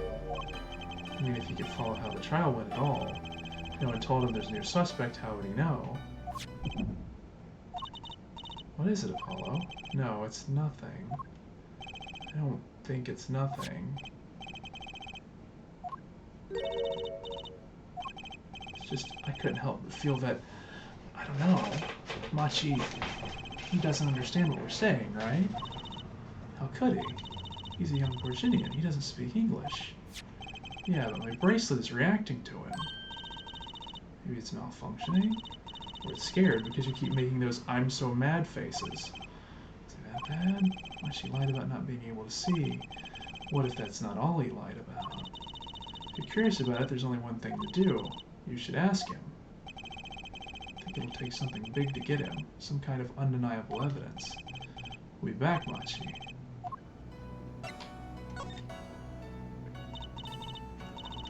You can see, right? Machi can see and Lemuror can't. The whole world's gone topsy-turvy. Sorry, Apollo. I don't think we're going to get any information out of him. Which makes sense. Yeah, I guess it does.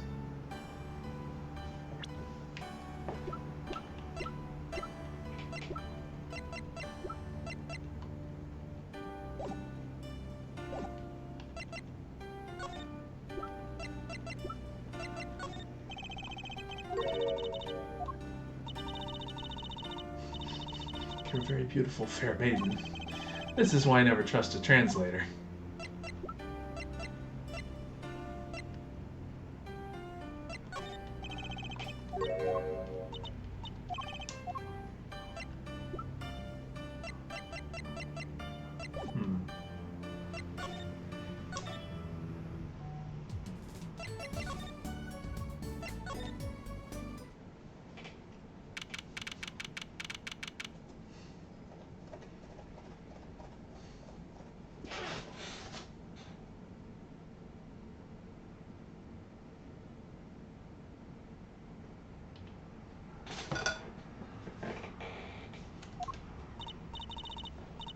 Great day. It's perfect weather for sleuthing.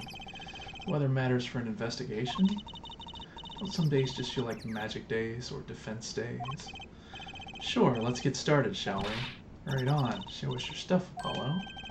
What stuff? Your voice training. This is the perfect place for it. I did enough at home, thanks. Aw, there's no need to be shy. Keep that up and you'll never make it on the big stage. I'm happy in the courtroom, thank you. I am a lawyer. And you're in luck because it's lawyer weather today. Don't you just want to face the blue sky and shout objection? Look, the weather has nothing to do with lawyers. Let's get going already.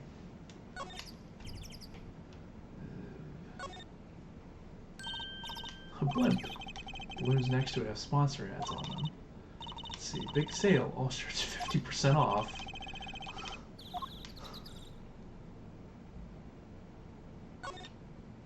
That creature there.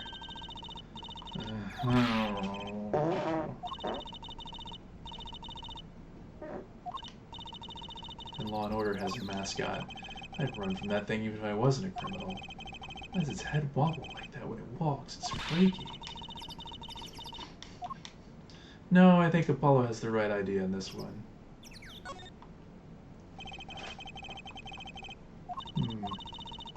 Can't get to play on that enormous stage. I'm so jealous. Fight my first battle on the stage. Battle? Well, yeah, it's a Coliseum, isn't it? They don't do gladiatorial contests at these places anymore, Trucy. I had no idea. I wonder why they stopped. Sometimes I worry about her.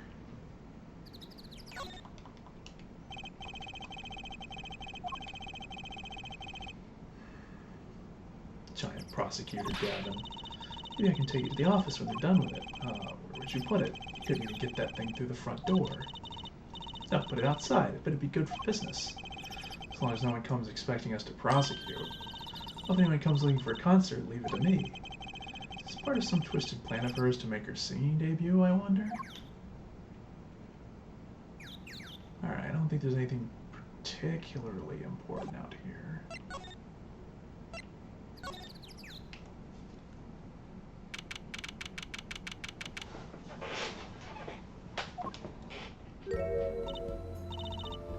Mr. Attorney, sorry about today. There's nothing you need to apologize for. I'm merely defending Machi. Are you okay? Alone, I mean? Humans are blessed with 5 senses. Even robbed of one, we get by. Though it does make being a witness rather difficult. Speaking of seeing, you knew who we were before we spotted you just now. We weren't even talking. I heard your footsteps several times the day before. You must have great ears. Ears that heard the crime taking place. Or so she claimed yesterday. But how?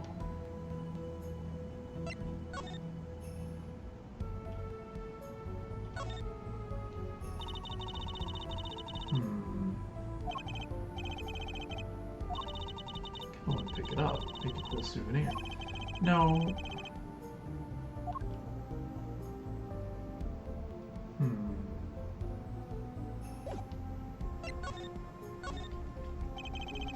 Quite a statement you made today in court about hearing Darian Crescent's voice at the scene of the crime. I did not know his name, but I never forget a voice.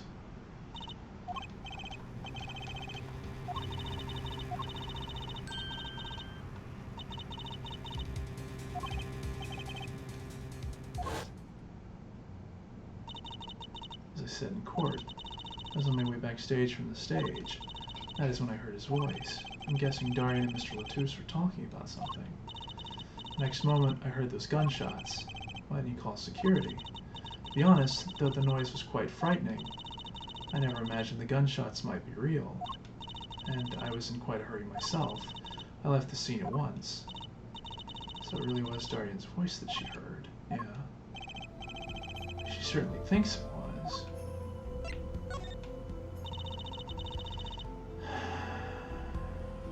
For my debut, I was singing in a restaurant in Virginia, and he was playing the piano.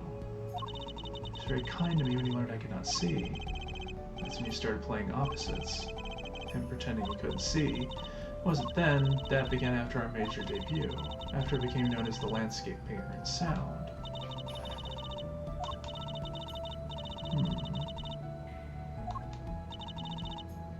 We held hands always. He would write with his finger on my palm to signal to me things I should know. He is a smart, gentle boy. I think I see what she's getting at. Machi would never harm a soul.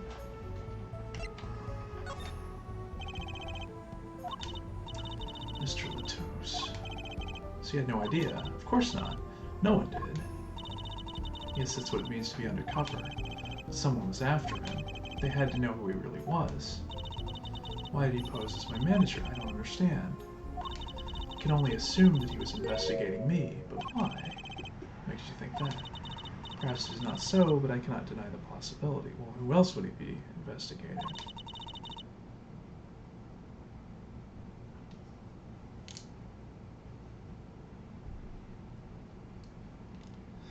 I mean, because of my condition, as my present is veiled in darkness, so too is my past clouded from memory.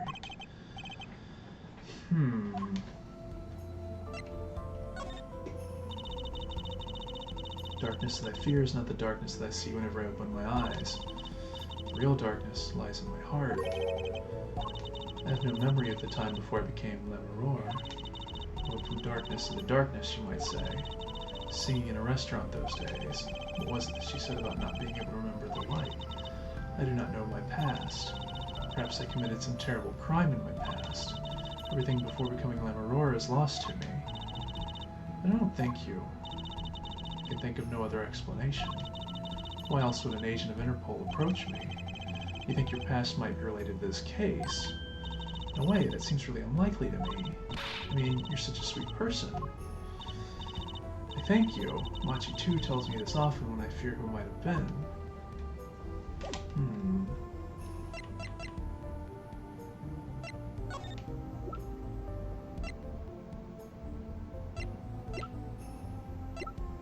Yeah, why don't you show her the photo, Apollo? Jeez.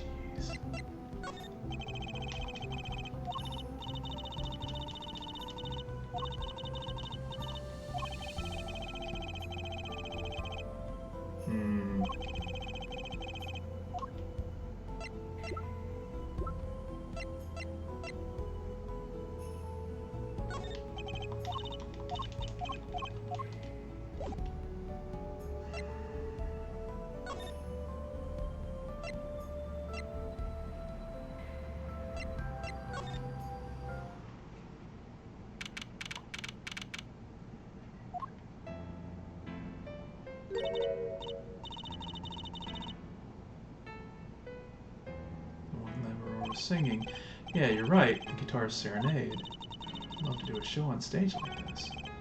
Come to see that. The house is full, and as one, the audience sighs with wonderment. There I am, singing my ballad, rose petals swirling through the air. Not bad. Wait, aren't you a magician? No.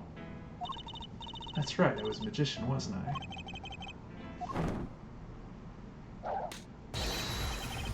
Aha! If it isn't Miss Trucy, and indeed it is. Uncle Valen, what exactly are you doing here? Take real responsibility in tasks undertaken. I'm inspecting my equipment of illusion to make sure naught is amiss. Right, the teleportation illusion. Should anything go wrong, it would reflect poorly upon me and my troupe. As I went about my exacting examination, I happened to notice that piano.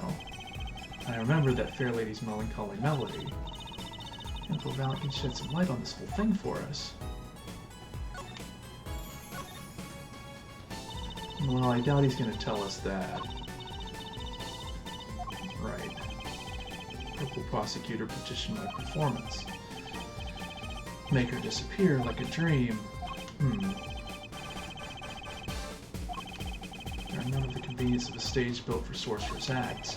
It's a challenging task, and so I accepted. She disappeared from the top of the tower. But in order to move, you would have to had to use some sort of secret tunnel. People come to me because I'm a professional among professionals. Illusions are custom made for a time and place. Because of the murder, all the eyes of the nation are on this concert. Not a bad thing as far as the fortunes of true Gramarye are concerned. So we're here checking up on your trick to make sure it went well. And went well it did. Now, speaking of pianos, that piano over there troubles me. troubles you? Why? Why? Why do you ask why? It's probably quicker if I just go check it out myself, thanks.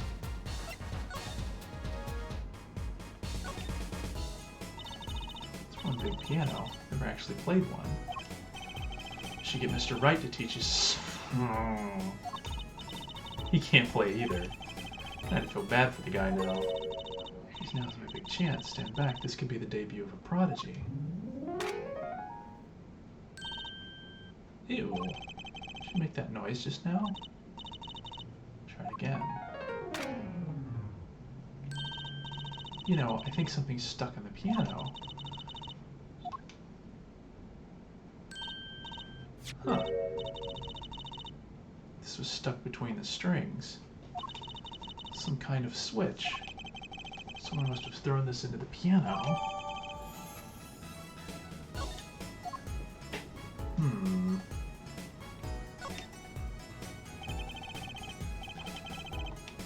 The electronics. I think this was... yeah.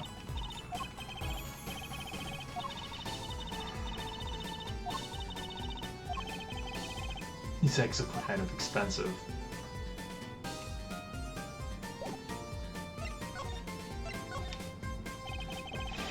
I know what you're thinking in that head of yours. Grammar, yes, you say. I recall seeing him on television. Something of that sort. Actually, yes, you're right. Wow, he just read your mind, Apollo. Where everyone tells him that, and he made a good guess. It was 20 years ago. A young magician, a genius of his time, came down among us. His name was Magnifi Grammary. It was he who began the great troupe Grammary. At his prime, not a day passed that he did not play upon the secret screens of every TV there was. I do have a vague memory of someone like that on TV.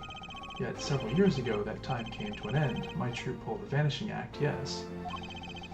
Cries for magic no longer heard, the TV screen a barren waste stripped of illusion. Pulled the Vanishing Act, cries for magic no longer heard. It's not true. I still went to all your shows. Like that one in the parking lot down at the supermarket. When you start playing in supermarket parking lots, you know you're in trouble. We hone our skill at these small venues, always awaiting our time. One day we will rise up from obscurity on the fame's shining stage once more. I do this not only for the magic that is Grammary, but for my partner. You mean... Zach. Trucy's father. Before he disappeared 7 years ago, there was no name higher than Grammary in show business circles. None. I will see us return to glory. I, Valiant Grammary.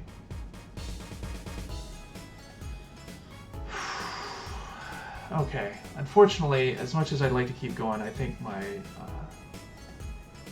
voice is starting to give out, so I think I'm gonna have to cut it here.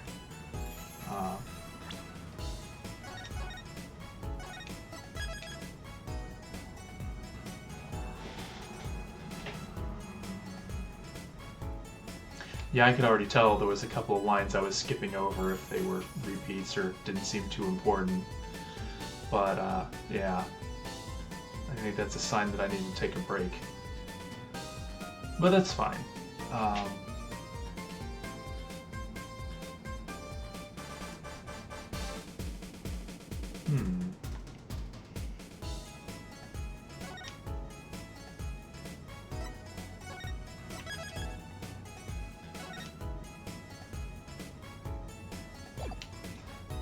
Okay, it was a little weird, but,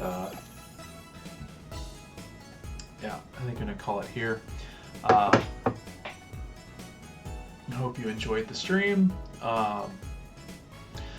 Might stream tomorrow. We'll see how it goes.